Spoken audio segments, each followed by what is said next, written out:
नमस्कार. आज जीवनातील अनेक ॲस्पेक्टमध्ये अनेक प्रश्न आहेत. त्या प्रश्नांच्या उत्तराच्या शोधात आम्ही निघालो आहोत. संवादाच्या माध्यमातून या प्रश्नांची उत्तरं भेटतील का या जिज्ञासेतून प्रदत्त हा पॉडकास्ट घेऊन आम्ही आपल्यापर्यंत येत असतो. यातून एका जरी प्रेक्षकाच्या जीवनात पॉझिटिव्हिटी आली तर हे टीम प्रदत्तचं खूप मोठं यश असेल. आज आपल्यासोबत आहेत पावळ येथील अत्यंत विशेष अशा विज्ञान आश्रमाचे कार्यकारी संचालक डायरेक्टर श्री योगेश कुलकर्णी. त्यांच्याविषयी आपण अधिक जाणून घेऊच. त्याचप्रमाणे विज्ञान आश्रम ही संस्था काय कार्य करते, कसं कार्य करते आणि अनेक बऱ्याच विषयांवरती आपण त्यांच्यासोबत चर्चा करणार आहोत. नमस्कार सर. नमस्कार. मी आपलं प्रदत्तमध्ये स्वागत करतो. प्रदत्त या पॉडकास्टवरती आधी जे पाहुणे संवादासाठी येऊन गेलेले आहेत त्याच्यात इतिहासज्ञ होते, शिक्षणतज्ञ होते, तत्त्वज्ञ आलेले आहेत, सैन्यातील उच्चपदस्थ अधिकारी होते आणि प्रदत्तनं ज्यांच्यासोबत या प्रवासाची सुरुवात केली ते श्री गुणेशदादा पारनेरकर. त्यांनी एक खूप विशेष असा विषय सांगितला की प्रत्येक तत्त्वज्ञान हे जीवनाच्या गरजेतून निर्माण होतं. तर विज्ञान आश्रमाची जी काही निर्मिती झालेली आहे तर IT, IIT, ITI अशा सर्व प्रकारच्या शिक्षण पद्धती उपलब्ध असताना अशी कोणची गरज होती की ज्यातून विज्ञान आश्रमाची निर्मिती झाली, और जी काही प्रस्थापित व्यवस्था आहे त्याच्यात अशी काय कमतरता होती की त्यातून विज्ञान आश्रमाची निर्मिती झाली? सगळ्यात पहिल्यांदी धन्यवाद, मला तुम्ही इथे बोलवलंत. आपल्या आत्ता सध्या शिक्षण पद्धतीमध्ये ना साधारणपणे 50 ते 60% विद्यार्थी हे ड्रॉपआउट होतात, म्हणजे 10वी नंतर पुढे शिक्षण घेत नाहीत. जेव्हा विज्ञान आश्रमाची स्थापना झाली 83 साली तेव्हा हे प्रमाण 90% होतं. 90% मुलं हे शाळा सोडतात. बरं, मग ही जी शाळा सोडलेली मुलं आहेत ही प्रत्यक्ष जीवनामध्ये काय करतात? तर प्रत्यक्ष जीवनामध्ये ही लोक आमच्या गाड्या रिपेअर करतात, ते शेतकरी आहेत, ते बांधकाम करतात, ते सुतारकाम करतात, आमचे रस्ते बांधतात, धरणं बांधतात. आपण जर बघितलं तर आपण ज्याला म्हणतो की आपल्या GDPचा जो मोठा भाग आहे तो ही सगळी जी मुलं ज्यांनी कुठलंही औपचारिक शिक्षण घेतलेलं नाही आहे अशी मुलं कॉन्ट्रीब्यूट करतात. मग ही सगळे कौशल्य ते शिकतात कुठे? ही जी मुलं जी स्कूल ड्रॉपआउट आहेत ते उद्योजक होत आहेत, ते संशोधक होत आहेत, ते वेगवेगळ्या प्रकारची निर्मिती करत आहेत. तर हे विद्यार्थी हे कौशल्य शिकतात कुठे? तर हे सगळं अनुभवातून काम करत करत शिकतात. कोणाच तरी हाताखाली ते काम करतात, काम करत करत ते कौशल्य ते स्वीकारतात. मग असं हाताने काम करत करत शिकणं ही जी शिकायची पद्धत आहे ही ह्या 90% जी आपली पॉप्युलेशन आहे आणि आत्ता आपण सरकारच्या आकड्यानुसार 60% म्हणू, तर 60% लोकसंख्येला 60-70% लोकसंख्येला हाताने काम करत करत शिकणं ही पद्धत त्यांची शिकायची पद्धत आहे आणि त्यांच्यावरती ओझं बनत नाही. मग ही जर पद्धती एवढी इफेक्टिव्ह असेल, आता मला मराठी यायला लागली, तुम्हाला मराठी येते, साधारणपणे वयाच्या 2ऱ्या वर्षी मूल बोलायला शिकतं आणि त्याला भाषा येते. नंतर इंग्लिश बोलायला आपल्याला शाळेमध्ये जाऊन 10वी होतो 12वी होतो तरी कॉन्फिडन्स येत नाही, कारण मूल जे बोलायला शिकतं ते काम करत करत शिकतं, ते अनुकरण करतं, प्रयत्न करतं, मग ते भाषा आत्मसात करतं. तुम्हाला पोहायला येत असेल, तुम्ही वर्गात शिकला नाहीत, तुम्हाला सायकल चालवायला येतं, तुम्हाला कॉम्प्युटर वापरता येतो, तुम्हाला स्वयंपाक करता येतो, तुम्हाला जे काही आयुष्यामध्ये करता येतं आणि तुम्ही डेमॉन्स्ट्रेट करू शकता ते तुम्ही काम करत करत शिकलेलं असतं. मग जर ही शिकायची पद्धती एवढी इफेक्टिव्ह असेल आणि 90% लोकसंख्येला ती जर चांगली वाटत असेल, ते बर्डन करत नसेल, तर ती मेनस्ट्रीम व्हायला पाहिजे. आणि मग ही हाताने काम करत करत शिकणं जी शिकण्याची नैसर्गिक पद्धत आहे की जिच्यामुळे मोठमोठे शोध लागले आपल्या इतिहासामध्ये. जे आपण जर बघितलं तर अगदी चाकाच्या शोधापासून जी काही शोध लागले असतील ही सगळी ही काम करत करत लागलीत. मग ही शिकायची नैसर्गिक पद्धत आहे. पुस्तकातून शिकणं ही कृत्रिम पद्धत आहे. मग प्रत्येक गोष्टीमध्ये आपण निसर्गाकडे जाण्याचा जेव्हा आग्रह करतो तेव्हा ही नैसर्गिक शिक्षणाची पद्धत ही आपल्या मेनस्ट्रीम एज्युकेशनमध्ये कशी आणायची हा विचार विज्ञान आश्रम सुरू करण्यामागे होता. हे नाव जे आहे विज्ञान आश्रम, हं. ह्या नावामागची काय भूमिका आहे? आता विज्ञान जर तुम्ही म्हटलात ना, तर विज्ञान म्हणजे निसर्गाचा शोध. तर आम्हाला असं वाटतं की तो आमचा धर्मच आहे, की निसर्गामध्ये काय काय गोष्टी घडतात, त्यांचा संबंध काय ते जाणून घेणं. तर विज्ञानाचा अभ्यास करणं, त्याचा शोध घेणं, तिथल्या घटकांचा, तिथल्या परस्पर त्याच्या अवलंबून असलेल्या परिस्थितीचा, त्याच्या पाठीमागच्या सिद्धांतांचा अभ्यास करणं म्हणजे विज्ञान. आश्रम म्हणजे काय? आश्रम म्हणजे आपण म्हणतो एक मूल्यप्रणाली आहे, ज्या ठिकाणी सगळे सारखे आहेत, सगळेजण एका लेवलला आहेत, त्यामध्ये कोणी श्रेष्ठ कनिष्ठ नाही आहेत, सगळेजण विद्यार्थी आहेत, प्रत्येकजण शिकतो आहे. आणि म्हणून ती मूल्य संस्कृती, मूल्य व्यवस्था असलेली जागा म्हणून आश्रम. बरं, ती आमची गुरुकुल पद्धती आहे की तिथे शिक्षक आणि विद्यार्थी हे एकत्र राहतात आणि दोघंही एकमेकांकडून शिकतात. म्हणजे आम्ही विज्ञानाचा शोध घेतो, निसर्गाचा शोध घेतो, निसर्गाचा अभ्यास करतो आणि ते घेताना शिक्षक आणि विद्यार्थी दोघेही एकत्र राहतात आणि दोघेही एकमेकांकडून शिकतात. म्हणून विज्ञान आणि आश्रम. सो तुम्ही असं म्हणताय की ही शिकण्याची नैसर्गिक पद्धती आहे. आज काही शाळेत जे शिकवलं जातं किंवा त्याच्यासाठी मोठमोठ्या शिक्षण तज्ज्ञ, युनेस्कोसारखी संस्था काम करते, युनोसुद्धा जगामध्ये प्रायमरी एज्युकेशन वगैरे मिळावं याच्यासाठी काहीतरी काम करते. तर व्हाय डू दे फील की त्यांना काहीतरी, म्हणजे ही जी ज्याला आपण पुस्तकातून शिकणं म्हणतो ही मानवनिर्मित आहे, एक नैसर्गिक पद्धत आहे, एक मानवनिर्मित आहे. मग ह्या मानवनिर्मित शिक्षण व्यवस्थेचं काही मूल्य आहे का? म्हणजे आपल्याला ही आणि नैसर्गिक शिकण्याची पद्धत जी आपण म्हणता, या दोन्ही काय एकमेकांना विरोधी आहेत? हाऊ त्याच्याकडे बघण्याचा दृष्टिकोन कसा? नाही, आता तुम्हाला उदाहरण देतो मी. म्हणजे आता आपण असं बघू की एखादं लहान बाळ असतं आणि त्याला तुम्ही ना, पाऊस पडायला लागला, त्याला तुम्ही बाहेर खेळायला सोडलं, ते डबक्यामध्ये हात मारेल, पाणी हातावर घेईल, असं हातावर खेळत बसेल, पाणी ओंजळीत घेईल, उडवेल. त्या लहान 2-3 वर्षाच्या मुलाला तुम्ही विचारलं समजा की अरे बाबा, हे पाणी एखादं एक तुम्ही नॅरो फ्लास्क घेतला, असा अरुंद एक तुम्ही फ्लास्क घेतला आणि एखादं पसरट भांडं घेतलं, सारखंच पाणी दोन्हीमध्ये ओतलं आणि तुम्ही त्याला विचारलं की अरे याच्यातलं जास्त पाणी कशात आहे, तर तो सांगेल जो नॅरो फ्लास्क आहे त्यामध्ये पाणी जास्त आहे. आता तेच बाळ जेव्हा 6वी-7वीमध्ये जातं तेव्हा त्याला तुम्ही तो प्रश्न विचारा 4-5 वर्षांनी अजून, तेव्हा तो बघेल की दोघांमध्ये सारखंच पाणी, दोन्ही 1 लिटर पाणी दोन्हीमध्ये ओतलेलं आहे. तो म्हणेल नाही, पाणी दोन्हीमध्ये समान आहे. आता तो जेव्हा वर्गामध्ये जाईल तेव्हा वर्गामध्ये विज्ञानामध्ये त्याला सांगितलं जाईल की द्रव एका समान पातळीत राहतं. आता हा सिद्धांत आहे. आता मला सांगा, द्रव समान पातळीवर राहतं, हा विद्यार्थी शिकला कुठे? 2 वर्षाचा असताना पाण्यात डबक्यात खेळत होता, तेव्हा त्याने अनुभव घेतला, नंतर त्याला कळलं आपोआपणे, तो शाळेत जायच्या आधीच त्याला कळलं की अरे द्रव हे त्या कंटेनरचा आकार घेतं, बरोबर आहे. त्यामुळे त्यांनी हे काम करत करत ते शिकलं. शाळेमध्ये त्याला फक्त भाषा मिळाली, वर्गामध्ये त्याला सांगता आलं की अरे हा विज्ञानाचा सिद्धांत आहे. पण विज्ञानाचा सिद्धांत आहे तो अनुभव जो असतो ना, हा अनुभव जीवनात घ्यायला लागतो. त्यामुळे हाताने काम करणं हे आपल्या आकलनासाठी आवश्यक आहे. आणि तो जो काही भाषा लागते संवादासाठी, ती पुस्तकातली आहे. त्याचं महत्त्व आहेच, संवादासाठी, कम्युनिकेशनसाठी, दुसऱ्यांना कळवण्यासाठी त्याचं महत्त्व आहे. पण जोपर्यंत आधीचा अनुभव नसेल तोपर्यंत त्या भाषेला अर्थ नाही. मग ते फक्त शब्द राहतील, मग ते पाठ करायला लागतील आणि मग ते पाठ केले की ते विसरले पण जातील. एक खूप इंटरेस्टिंग मला ह्याच्यात पॉईंट कळाला की आधी अनुभव घ्या आणि अनुभवानंतर मग ज्ञानाची प्रक्रिया जर केली तर त्याच्यातून शहाणपणा येतो, which is very interesting point. तर आता डॉक्टर श्रीनाथ कलबाग ज्यांनी विज्ञान आश्रमाची स्थापना केली, हिंदुस्तान लिव्हरमध्ये उच्च पदावर होते, सायंटिस्ट होते, वैज्ञानिक पार्श्वभूमीचे होते. त्यांनी ती उच्च पदाची नोकरी सोडून दिली आणि पाबळसारख्या एका छोट्या गावात येऊन विज्ञान आश्रमाची स्थापना केली. हे कार्य मोठं केलं, वाढवलं. आता ती पालखी आपल्या खांद्यावर आहे, आपण ती पुढे नेत आहात. तर हा प्रवास कसा झाला? म्हणजे कलबाग सरांचा का माझा?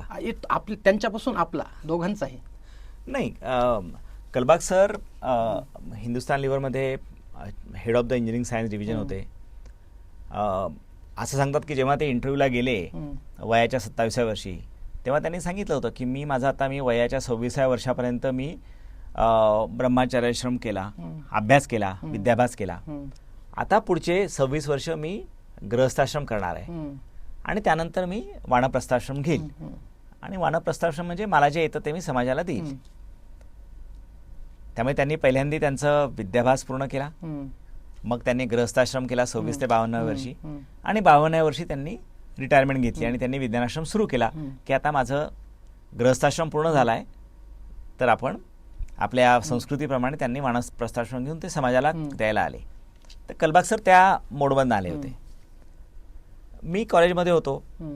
कॉलेजमध्ये करत असताना मी वेगवेगळ्या प्रकारच्या सामाजिक कामामध्ये इन्व्हॉल्व होतो. मला इंजिनिअरिंग आवडत होतं आणि इंजिनिअरिंग करता करता मी काही व्हॉलेंटिअरिंग करत होतो शाळेमध्ये शिकवण्यासाठी मुलांना. आणि मला लक्षात आलं की अरे मी शिकवू पण चांगलं शकतो आणि मला शिकवायला पण आवडतं, पण मला इंजिनिअरिंग पण सोडायचं नव्हतं आणि मला शिकवायचं पण होतं. मग असं करत करत मी वेगवेगळ्या लोकांशी बोलत होतो आणि मग कलबाग सरांना भेटलो. आणि मग कलबाग सरांना, तेव्हा मी साक्षरता अभियानामध्ये काम करायचो आणि साक्षरतेचे वर्ग घ्यायचो. प्रौढ लोक असतात त्यांना आम्ही लिहायला वाचायला शिकवायचो. आणि मग मी जेव्हा त्यांना वर्गात जायचो तेव्हा मला बघून बरेचसे म्हातारे वगैरे मला बघून पळून जायचे. त्यांना मला पकडून आणायला लागायचं की शिका. तर मी कलबाग सरांना भेटायला गेलो होतो आणि तेव्हा त्यांना असं म्हटलं सर मी खूप प्रयत्न करतो, तर पण ही लोक प्रौढ लोक तर काय येत नाही वर्गामध्ये माझ्या, मला बघून पळतात. आणि मी त्यांना असं म्हटलं काय करणार आपण, what we can do at the most, we can take horse to the water, we can't make him drink. मी घोड्याला पाण्यापर्यंत घेऊन जाऊ शकतो, त्याला पाणी पाजू नाही शकत.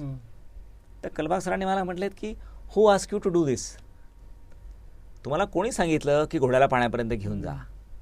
You make him horse thirsty, he will find out water himself. तू त्या घोड्याला तहान लागू देत ना, त्याचं तो पाणी शोधून घेईल. तुझं शिक्षण जे आहे ते त्याची ज्ञानतृष्णा त्याला जागृतच करत नाही, त्याला ते आवडतच नाही, त्याला ते प्यावंसं वाटत नाहीये. तुम्ही तुमचं जे काही शिक्षण आहे ते चांगलं उपयोगी केलं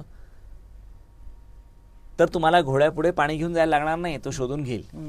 तर शिक्षण इफेक्टिव्ह कसं बनवायचं याच्यावर आपण काम केलं पाहिजे.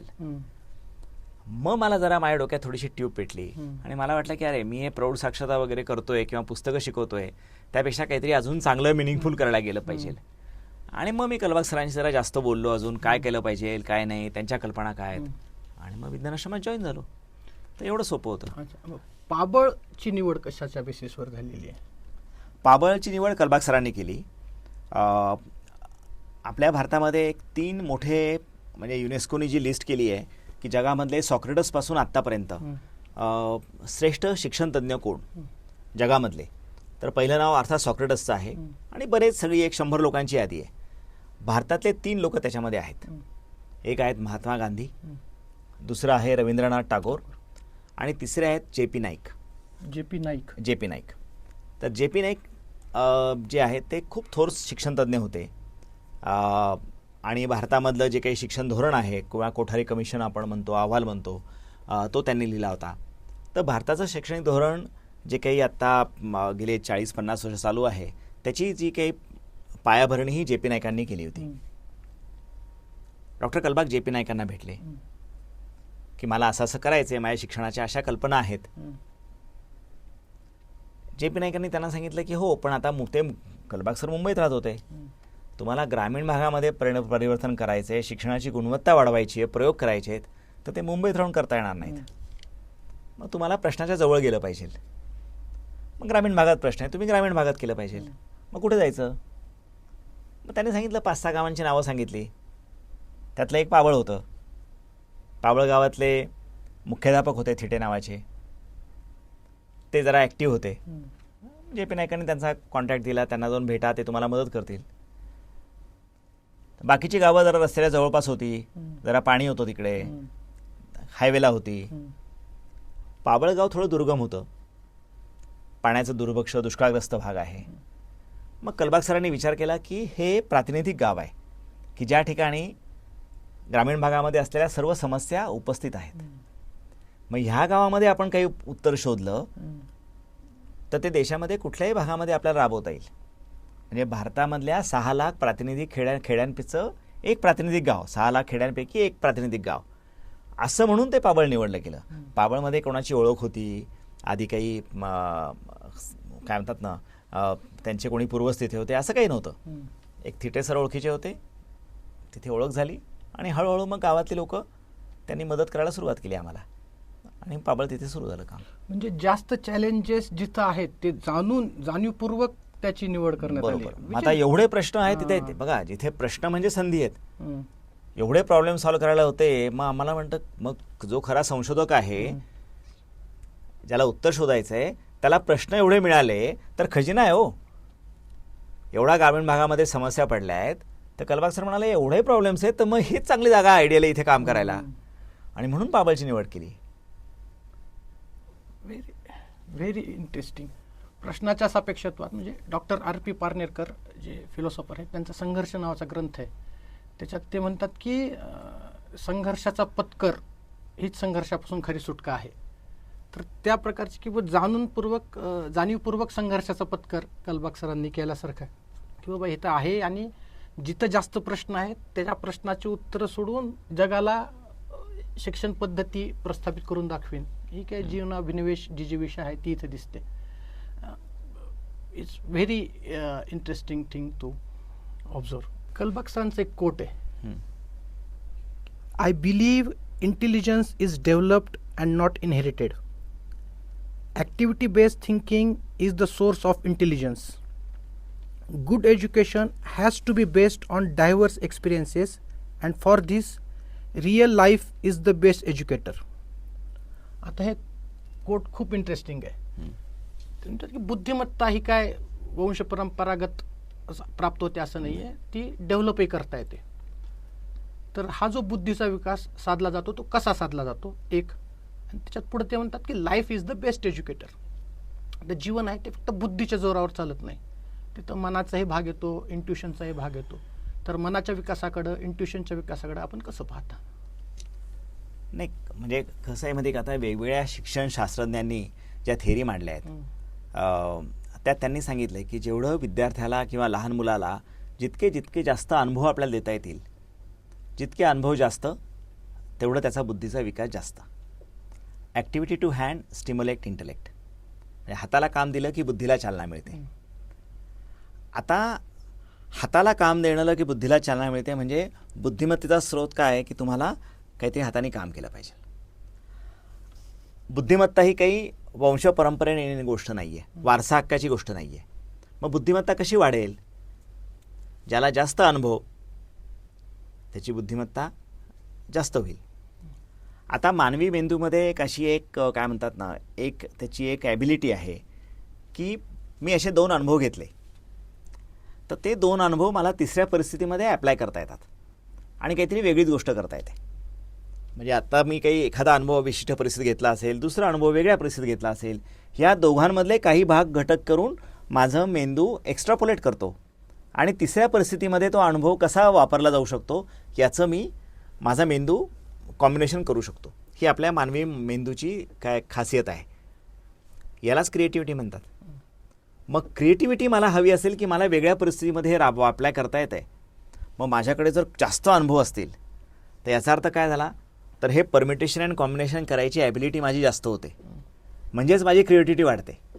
म्हणजे जर आपल्याला विद्यार्थ्याची बुद्धिमत्ता वाढवायची असेल, त्याच्यामधली सृजनशीलता वाढवायची असेल तर मग काय केलं पाहिजे? विद्यार्थ्याला अनेक अंगी अनुभव दिलं पाहिजे.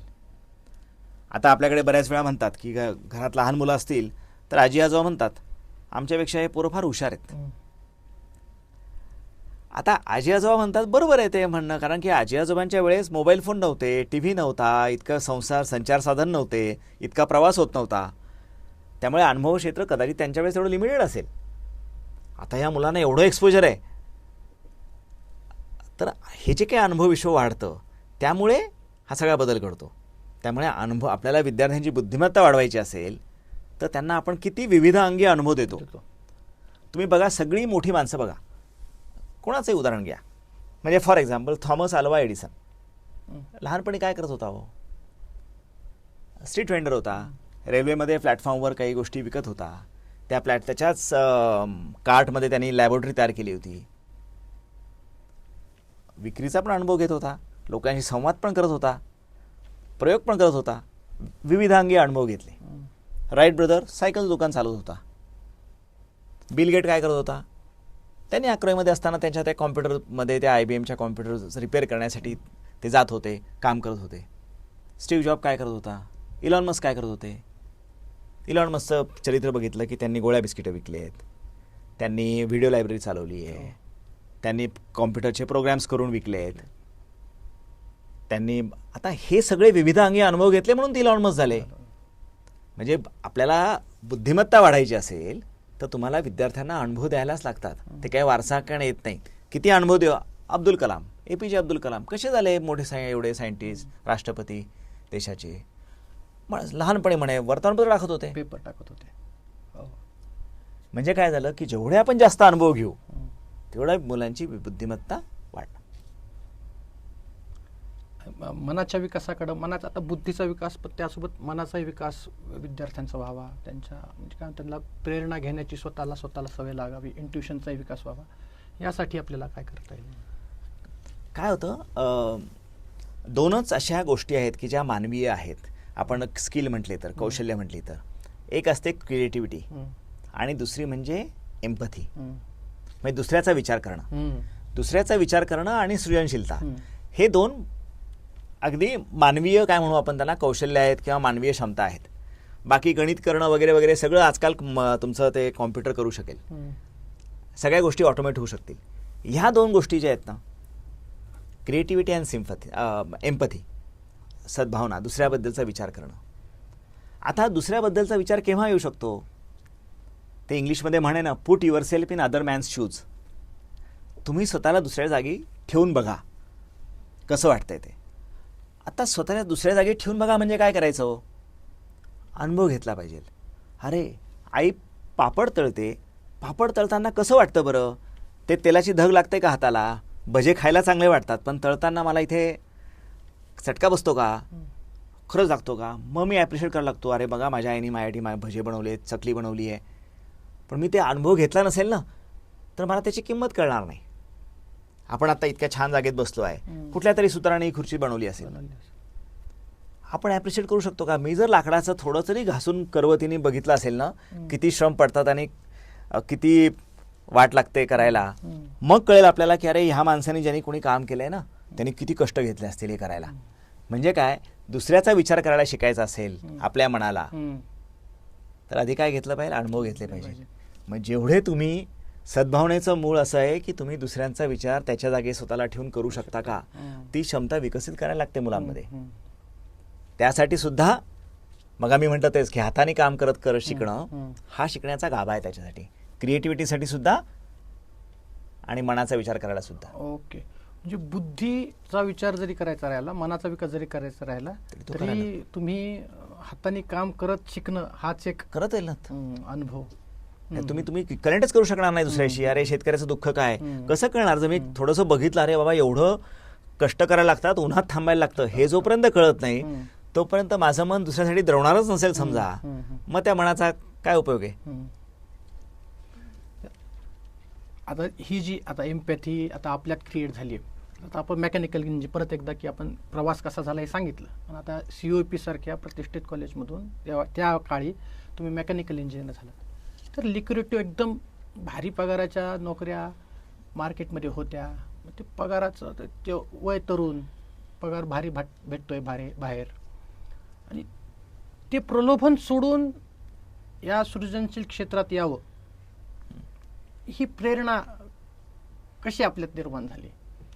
नाही, मला असं वाटतं की फार अवघड नाही. कसं माहिती का, तुम्हाला आंबा खायला आवडतो का. हो आवडतो. चोखून खायला आवडतो का. एनी आवडतो. आता कसं माहिती का, मला चोखून खायला आवडतो, ते हात भरतात हो माझे.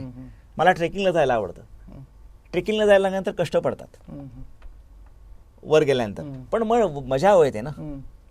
जर मला जे काम करायचं आहे पण मी ट्रेकिंगला जाऊन आलो समजा की सिंहगड चढून आलो समजा, तर कोणी म्हणत नाही अरे किती कष्ट केलेस तू, एवढा सिंहगड चढला, खाली आला, म्हणतात का. नाही म्हणत. का बरं, तुला करायचं होतं म्हणून तू केलं. मी जेव्हा असं ठरवलं की मला शिकण्याला आवडतं, मला इंजिनिअरिंग पण वापरायचं आहे आणि शिकायचं पण आहे, आणि मला वेगळं काही करायचं आहे, मला प्रश्नांशी लढायचं आहे तिथे, बस. त्यामुळे इतकं ते फार अवघड नसतं, हे असं एवढं विचार करायचा नसतो याच्यामध्ये. मला आवडलंय आणि तेवढी तुमच्यामध्ये कॉन्फिडन्स असला पाहिजे. तेवढा असेल तर मला वाटत नाही की खूप काही असा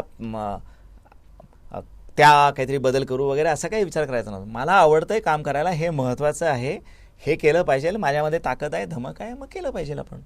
so simple. It's so simple. आता कारण की मी समाजामध्ये अनेक योगेश कुलकर्णी नाही आहेत. योगेश कुलकर्णी खूप विरळ आहेत समाजामध्ये. जास्तीत जास्त हे सामान्य ज्यांना अशी प्रेरणा नाही आहे, मला असं काहीतरी करायला आवडतं, हे सृजनशील काम करायला आवडतं, मला दुसऱ्याबद्दल एम्पॅथी आहे, समाजाची भरभराट व्हावी, समाजाचं चांगलं व्हावं, असा भाव असणारी, अशी विचारसरणी असणारे योगेश कुलकर्णी समाजात खूप कमी आहेत. सो तुम्ही जेव्हा म्हणता की हां ठीक आहे, माझा हा सहज भाव आहे, मला काहीतरी चांगलं करायचं, हा माझा सहज भाव आहे.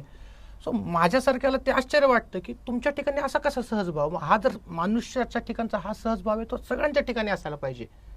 सो काही तुमच्या मागं मला ते प्रश्न पडतो की हा सहजभाव खूप नाही, तो संस्कारामधनं येतो. जसं तुम्ही आता ते तुमची लहानपणापासून तुम्ही कसे वाढता त्याच्यानुसार येतो. स्वामी विवेकानंद असतील, रामकृष्ण परमहंस असतील, महात्मा गांधी असतील, ह्या लोकांच्या चरित्राच्या वाचनामधून येतो. मोठ्या व्यक्तींकडे बघून येतो आपल्याला की अरे त्यांच्यासारखं आपण काहीतरी रोल मॉडेल्स असतात आपल्यासमोर काहीतरी. तर अशी काही रोल मॉडेल्स तुमच्यासमोर लहानपणी तुम्हाला दिसली पाहिजे मुलांसमोर. ती रोल मॉडेल दिसली तर मग असं वाटतं की अरे हो, मला त्याच्यासारखं व्हायचं आहे. तुमचे हिरोज, तुमच्याच लोकांसमोर तुम्ही कोण हिरो म्हणून ठेवत आहात? माझ्या आईवडिलांनी माझ्यासमोर अशी लोक ठेवली की अरे बघा, ही हिरो आहेत, ही चांगली आहेत आणि ही वाईट आहेत. म्हणजे खूप पैसेवाला जर खूप तोच भारी असं मला लहानपणापणी मला कोणी सांगितलं असतं तर मला असं वाटलं असतं की अरे हेच भारी आहे. पण मग की अरे बाबा, हेच शिक्षक खूप चांगलं शिकवतात बरं का, आणि ते मुलांना इतकं तळमळीने शिकवतात, आणि हे शिक्षक भारी, मग ते शिक्षक हिरो होतात तुमचे. अरे मग मला त्या सरांसारखंच व्हायला पाहिजे. म्हणजे आम्हाला एक खंदारे नावाचे सर होते, आणि ते खंदारे म्हणून सर काय करायचे की ते माझं संध्याकाळी क्लास घ्यायचे. माझं इंग्लिश वीक होतं आणि इंग्लिश होतं, आणि मी विज्ञानाचा क्लास लावला होता. ते सर फी घ्यायचे आमच्याकडनं, आणि त्यांनी त्या सरांच्या क्लासला मी जायचो. माझ्या वडिलांनी फी भरली होती. माझा 8पर्यंत क्लास चालायचा, पण मला इंग्लिशमध्ये कमी मार्क पडले होते. तर इंग्लिशचा क्लास नव्हता लावलेला. खंदारे सर म्हणे, तुझं इंग्लिशमध्ये मार्क पडले पाहिजे, मी तुझा एक्स्ट्रा क्लास घेतो. सर माझा 8पर्यंत क्लास आहे, तू 8 नंतर माझ्याकडे आहे. मग मी 8 नंतर 8:30ला त्यांच्याकडे जायचो. त्यांची एक रूमची खोली होती, आणि नेमकं 8:30 वाजता तेव्हा बुनियाद नावाची सिरियल असायची. तर मी तिकडे जायचो आणि ते बुनियाद सुरू व्हायचं, एक खोली. मग त्याच्या बायकोला वाटायचं ते सिरियल बघायचे असायचे. खंदारे सर बंद करायचे TV, याचा अभ्यास व्हायला पाहिजे. आणि मला दडपण यायचं, ती बाईला ते चूप करायचे, अभ्यास कर, तुला सांगितलं ना तू करून घे, आणि माझ्याकडनं ते अभ्यास करून घ्यायचे. आता मी बघितल्यानंतर, आणि मग दुसरे आमचे जे सर होते ते अगदी फी दर महिन्याला घेणार व्यवस्थितपणे असे होते. आता त्यांच्याशी व्यवहार झाला आमचा. हे जे सर मी बघितले की जे पुढे जाऊन की आपला मुलगा, आणि त्यांनी माझ्याकडनं एकही रुपयाची फी घेतली नाही. ते म्हणाले की ज्ञान विकायचं नसतं. माझे वडील गेले खंदारे सरांकडे की सर फी तुमची किती द्यायची, तुम्ही दररोज क्लास घेताय मुलाचा. ते म्हणे ज्ञान विकायचं नसतं. आता मग हिरो कोण तयार झाला माझ्यासमोर? सर. बरोबर आहे ना. तर तुमच्या लहानपणी असे हिरो तुमच्या समोर येतात का? तुम्ही तुमच्या मुलासमोर ठेवतायत का आदर्श म्हणून? तुमच्या वागणुकीतून ते आदर्श होतात का? तर ही मुलांच्या मनामधले इम्प्रेशन नकळत कळत होतात. मग तुम्ही मुलांकडे दाखवलं की नाही अरे हे पैसे अशा वाममार्गाने मिळवलेला पण हिरो आहे, असं झालं तर मुलाला वाटेल नसतं की हे पण असा हिरो आहे म्हणून. तर संस्काराचं महत्व तिथे आहे. घरातून आपण म्हणतात की शिक्षकांनी घरी बोलून तुम्हाला संस्कार दिले, तुमच्या आईवडिलांनी तुमच्या घरी संस्कार दिले. मग आज जे घराघरातून संस्कार असे कमी झालेत असं वाटतंय का? किंवा असं काही वाटत नाही मला. मी फार आशावादी आहे तिथे. तर मला असं काही वाटत नाही. स्वरूप बदलत आहे, पण मला हे नक्की वाटतंय की म्हणजे मुलं तर भारीच आहेत, पण आईबापांच्या शिक्षणाची खूप गरज आहे. त्यामुळे पालकांचं शिक्षण व्हायला पाहिजे. पालक अडाणी राहिलेत, पोरं स्मार्ट झालेत, हा प्रॉब्लेम. आता काय, आता म्हणजे कसं आहे की मुलांना, मी म्हटलं असं की एक्सपोजर मुलांना जास्त आहे, त्यामुळे त्यांना वेगवेगळ्या गोष्टी कळत आहेत. आपल्या मुलाशी कसं बोलायचं आहे, त्याच्याशी कसं ट्रीट करायचं आहे हे पालकांना कळत नाही आहे. आणि मग तिथे कॉन्फ्लिक्ट तयार होतो. मग ते मुलं ऐकत नाहीत. मुलांसमोर कुठल्या प्रकारचे रोल मॉडेल दिले गेले पाहिजे, मुलांना कुठल्या प्रकारचे अनुभव दिले गेले पाहिजे, मुलांना पार्टीला घेऊन जायचं आहे का मुलाला ट्रेकिंगला घेऊन जायचं आहे, मुलांना तुम्ही काय दाखवत आहात, म्हणजे की बाबा कमी पैशामध्ये पण मजा करता येते का पार्टीला जाऊनच मजा करता येते, तुम्ही काय रोल मॉडेल समोर ठेवणार आहात मुलांच्या. मुलं ते पिकअप करणार, त्यांच्या सोयीचं मुलं पिकअप करणार आणि मग त्यानुसार ते आईबापांना. त्यामुळे मी म्हटलं ना की मुलांबद्दल काहीच प्रॉब्लेम नाही आहे. प्रॉब्लेम आईबापांचं सॉफ्टवेअर थोडं करप्ट झालं आहे, ते तुम्हाला रिबूट करायला लागेल. काहीतरी काय करायचं तुम्ही सॉफ्टवेअरमधले आहात तुम्ही ठरवा, पण ते करायला लागेल. तुमचे दृष्टिकोन खूप विशेष आहेत बरं का सर. कारण की काय आहे, हे आज जी काही चर्चा झाली ना, जेनजी खराब आहे, जेनजी खराब आहे, तुमचा पॉईंट ऑफ व्ह्यू पोरं चांगले आहेत, आईबापाला शिकण्याची गरज आहे. बरोबर आहे. तो जो मुळातला जो आहे इट इज व्हेरी इंटरेस्टिंग परत एकदा. दुसरी अशी गोष्ट की एक 8 वर्षापूर्वी आपण एक टेडेक्समध्ये टॉक दिला होता. त्याच्यात आपण सांगितलं होतं की एज्युकेशन थ्रू डेव्हलपमेंट आणि लर्निंग व्हाईल डुईंग असे 2 विषय सांगितले होते आणि विज्ञान आश्रमात ते विषय इम्प्लिमेंट कसे केलेत त्याचं एक एक्झाम्पल दिलं होतं. तर टेडेक्स माझ्यासाठी खूप मोठी गोष्ट आहे. टेडेक्समध्ये टेडेक्स स्पीकर ही एक खूप मोठी गोष्ट आहे माझ्यासाठी स्वतः. तर टेडेक्सचा एक्सपिरियन्स कसा होता आणि या ज्या 2 संकल्पना आहेत त्या अधिक विस्तारित करून सांगू शकता. म्हणजे मला तो टेडेक्सचा अनुभव मला आता आठवत नाहीये, पण मी एज्युकेशन थ्रू डेव्हलपमेंट हे काय हे तुम्हाला नक्की सांगतो. मग आम्ही हाताने काम करण्याबद्दल बोललो, हाताने काम करत करत शिकण्याबद्दल आपण बोललो. आता हाताने काम करत शिकायचं तर कामं द्यायची कुठली आणि आणायची कुठे कामं. पण मग कामं आपल्या गावामध्ये आपल्या समाजामध्ये इतकी विकासाची कामं आहेत. मग ही सगळी जी काही म्हणजे आपण आता बघायला गेलो तर आपल्याकडे बरेच पब्लिक इन्फ्रास्ट्रक्चर असतात की बस स्टँड असतो, टॉयलेट असतात, पाणवठे असतात, सगळीकडे मेंटेनन्स नसतो, टॉयलेट्स असतात. आता एवढं आपल्या देशामध्ये काय म्हणू आपण स्ट्रीट लाईट असतात, बंद असतात, तर आपल्याकडे इतका मेंटेनन्सचा प्रॉब्लेम आहे, इतकी विकासाची कामं करायची गरज आहे. मग आम्ही असा विचार केला की अरे ही जी काही विकासाची कामं आहेत, मुलांना आपल्याला हाताने काम करत शिकवायचं आहे, मुलांना विविधांगी अनुभव द्यायचा आहे आणि इथे तर एवढी कामं करायची गरज आहे. मग आम्ही आमच्या विद्यार्थ्यांना जर ह्या विकासाच्या कामामध्ये इन्व्हॉल्व केलं तर एकीकडे समाजामधला त्या सेवा मिळतील, कामं मिळतील, समाजाचा प्रश्न सॉल्व्ह होईल आणि विद्यार्थ्यांना तो अनुभव मिळेल. म्हणजे काय झालं की दोघांना विन विन सिच्युएशन झालं. म्हणजे काय झालं, एज्युकेशन थ्रू डेव्हलपमेंट, विद्यार्थ्यांनी विकास कामामध्ये सहभागी होऊन चांगलं शिक्षण मिळवायचं आणि समाज काय करेल, समाजामध्ये ही विकास कामं झाल्यामुळे समाजाला फायदा आहे आणि जर त्याच्या बदल्यामध्ये समाजाने काही गोष्टी जर शिक्षणाला दिल्या, विद्यार्थ्यांना दिल्या तर त्यांना त्याचा फायदा होईल. आणि आम्ही अशी बऱ्याच प्रकारची कामं आम्ही विद्यार्थ्यांकडनं करून घेतो. म्हणजे आता उदाहरण देऊ तुम्हाला की समजा आता जनावरांचं लसीकरण करायचं आहे. आता एक ग्रामीण भागातलं उदाहरण घेऊ, शहरातलं पण उदाहरण घेऊ. तर जनावरांचं लसीकरण करायचं आहे. आता ते जे काही पशुवैद्यकीय अधिकारी असतो त्याला लसीकरण करायला गावोगावी जायचं असतं. आताच आम्ही ठरवलं की नाही, शाळेतली मुलं जी आहेत ती प्रकल्पाचा भाग म्हणून त्या शिक्षकांबरोबर त्या डॉक्टरबरोबर जातील, त्याचं अवेअरनेस करण्यासाठी वॅक्सिनेशन का द्यायचं आहे ते मदत करतील, त्यांना जनावरं धरू द्यायला मदत करतील. 8वी 9वी 10वीची मुलं तर ही आरामशीर गावातली करू शकतात. पकडायला शेळी पकडायची आहे, मग काय कोंबडीला धरून द्यायचं आहे. आता काय झालं की विद्यार्थ्यांना लसीकरण काय करायचं ते कळलं, त्याची प्रोसिजर कळली, डॉक्टरांना फायदा झाला, गावाला सेवा मिळाल्या आणि विद्यार्थ्यांना हे सगळं शिकायला मिळालं, अनुभव मिळाले. आपल्याला हवा तर अनुभव तो मिळाला. आता आम्ही 15 ऑगस्टला आमच्याकडे आम्ही श्रमदान करतो. आमच्या पाबळ गावापासून थोडं दूर एक हातपंप आहे. त्या हातपंपातलं पाणी लोकांनी पंप मारला, हात धुत होते आणि पाणी ते खालीच जात होतं, जमिनीमध्ये चिखल व्हायचा. आम्ही असा विचार केला की आमच्याकडे एक IBC टँक आमचा असा एक पडलेला होता तुटका. आम्ही विचार केला की आम्ही असं करू, 15 ऑगस्टला जरा थोडा सिमेंटने त्याला बांधून घेऊ आणि चारी करून थोडा खड्डा करू तिथे खाली आणि त्यामध्ये ती IBC टाकी आम्ही खाली बसून टाकली प्लॅस्टिकची, की सगळं पाणी जर कोणी हातपाय धुतले, काय पाणी पिलं, काय जे केलं, हातपंपातलं थोडं पाणी वेस्ट होतं, कपडे धुताना जे होतं सगळं तिथे जाऊन त्या भांड्यात पडेल. तर मुलांनी हा प्रोजेक्ट केला सगळा की त्या IBC टँकमध्ये पाणी पडेल जेव्हा केव्हा हे असेल तर. ते बांधकाम केलं. आता काय झालं, मुलं बांधकाम शिकली, तो IBC टँक मापन केलं, त्याचा खड्डा खणला, सगळं मेजरमेंट करून तो उतार ठीकपणे सगळा केला, सगळं गणित वगैरे सगळं अभ्यास केला याचा. त्यांना गणित करायला लागलं, कॉस्टिंग करायला लागलं, मटेरियल किती आणायचं, किती लागेल, त्याचं ड्रॉइंग काढायला लागलं आणि तो त्यांनी खड्डा तयार केला, ते बसवलं. आता काय झालं, त्या याच्यामध्ये पाणी साठायला लागलं. जवळपासचे कुत्रे, गाई दुपारी उन्हाळ्यामध्ये ज्यांना कोणाला जनावरांना वाटेल तिथं पाणी प्यायला येतात. आता काय झालं की सेवा मिळाली कोणाला तरी गावाला. मुलांना काय मिळालं, एवढा मोठा अनुभव मिळाला ना की ग्रेडियंट कसा काढायचा, कसा मोजायचा, डायमेन्शन्स कसे घ्यायचे, खड्डा कसा करायचा, त्या खड्ड्यामध्ये किती माती असते, आणि याचा रिपोर्ट लिहायला लागला. म्हणजे काय झालं, गावाला सेवा मिळाल्या, विकासाचं काम झालं आणि मुलांना शिक्षण मिळालं. तर ते झालं एज्युकेशन थ्रू डेव्हलपमेंट. आणि अशी आपण विविध कामं करता येतील आपल्याला. म्हणजे समाजामध्ये एवढी कामं आहेत करण्यासारखी, तर ती करता येतील आपल्याला.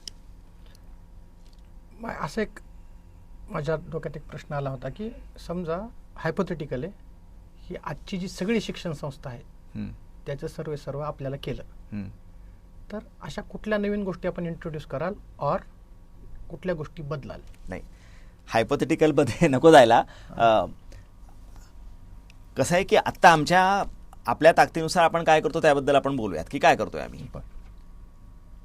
तर विज्ञानाश्रममध्ये मी तुम्हाला म्हटलं की जे आम्ही आता शिक्षणाची पद्धती आम्ही राबवतो, पाबळमध्ये आमची प्रयोगशाळा आहे शिक्षणाची, आम्ही सगळे प्रयोग करतो. मग ते आम्ही पाबळच्या परिसरातल्या शाळांमध्ये काही राबवून बघितलं विषय म्हणून. म्हणजे आम्ही 87 पासून आम्ही हे काम करतोय. मग 87 ते 90मध्ये आम्ही साधारणपणे 3 शाळांमध्ये काम करत होतो. 90 ते 94मध्ये आम्ही 14 शाळांमध्ये काम केलं. 2001मध्ये 23 शाळांमध्ये आम्ही हे असं हाताने काम करत शिकलं पाहिजे, education through development, development through education, मुलांना विकास कामामध्ये सहभागी करायचं, असं आम्ही 2006पर्यंत 28 शाळांमध्ये केलं. 2012मध्ये आम्ही 122 शाळांमध्ये करायला लागलो. आणि हाताने काम केलं की मुलांची गुणवत्ता वाढते, परीक्षेतले मार्क वाढतात, त्यांची गणित विज्ञानातली समज वाढते, मुलांचा शाळेमधला उपस्थिती वाढते, मुलांचा कॉन्फिडन्स वाढतो, टीमवर्क, एकत्र काम करण्याची क्षमता वाढते.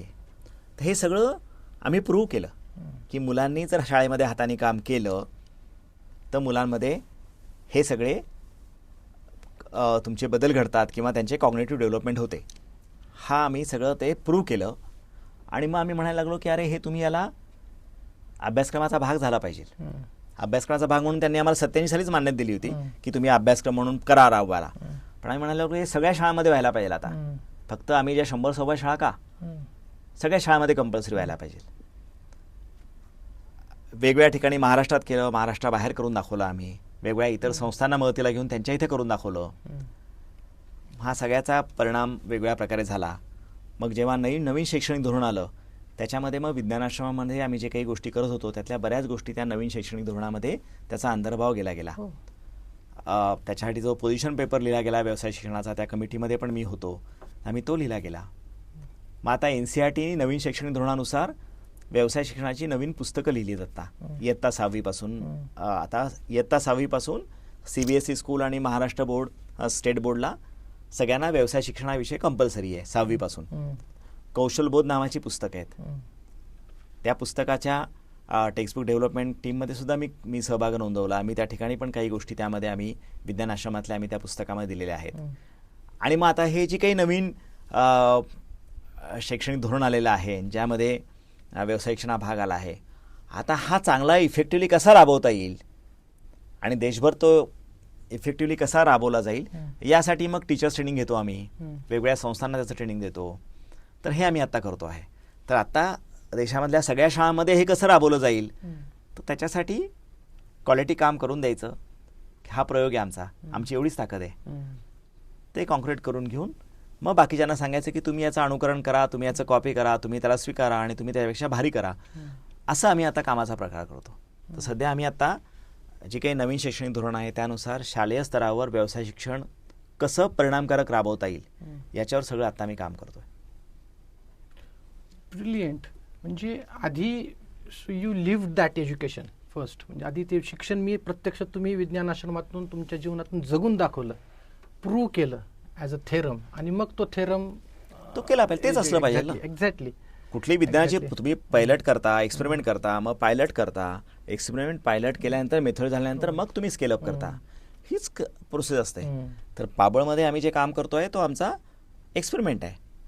आम्ही जे 100 शाळा 122 शाळामध्ये जे केलं तो आमचा पायलट होता. आता आम्ही जे काही करतोय प्रयत्न करतोय तो असा आहे की तो स्केलअप त्याचा प्रसार व्हावा, ते स्केलअप व्हावं. आता आम्ही त्या मोडमध्ये आहोत आणि प्रत्येक फेजचे चॅलेंजेस वेगळे असतात. मग ते चॅलेंजेस ओव्हरकम करायला लागतात, त्याच्यावर उत्तर शोधायला लागतात. तर ते काम आम्ही आता करतोय आणि ते व्हायला शिक्षक व्हायला लागतं, त्याला मंत्री व्हायची गरज नाही. तुम्ही जो विचारला प्रश्न, हे मंत्री कारण की मला थोडासा निगेटिव्ह वाटू शकतो की पण आज जे काही राजकीय परिस्थिती आहे त्या परिस्थितीत तुमच्यासारख्यांना सृजनशील काम करता येण्यासारखी परिस्थिती आणखी मोठ्या प्रमाणावर जर उपलब्ध व्हायची असेल तर त्या प्रकारची राजकीय इच्छाशक्ती जर त्यामागे उभी राहिली तर ते आणखी चांगल्या प्रकारे होऊ शकतं, असं एक भूमिका होती. काय होतं माहिती आहे का, तुम्हाला मी तुमच्या चॅनलवर बोलायला आलो तुम्हाला. आता तुम्ही तुमच्या शाळांमधल्या मुलांना तुम्ही पालकांनी जाऊन शाळांमध्ये विचारायला लागलं की आमच्या शाळेमध्ये कौशलबोध का नाही आहे, तुम्ही आमच्या शाळेमध्ये व्यवसाय शिक्षण का नाही आहे. तर मग ती डिमांड जनरेट होते. Political class they will follow लोकांचं मत काय ते.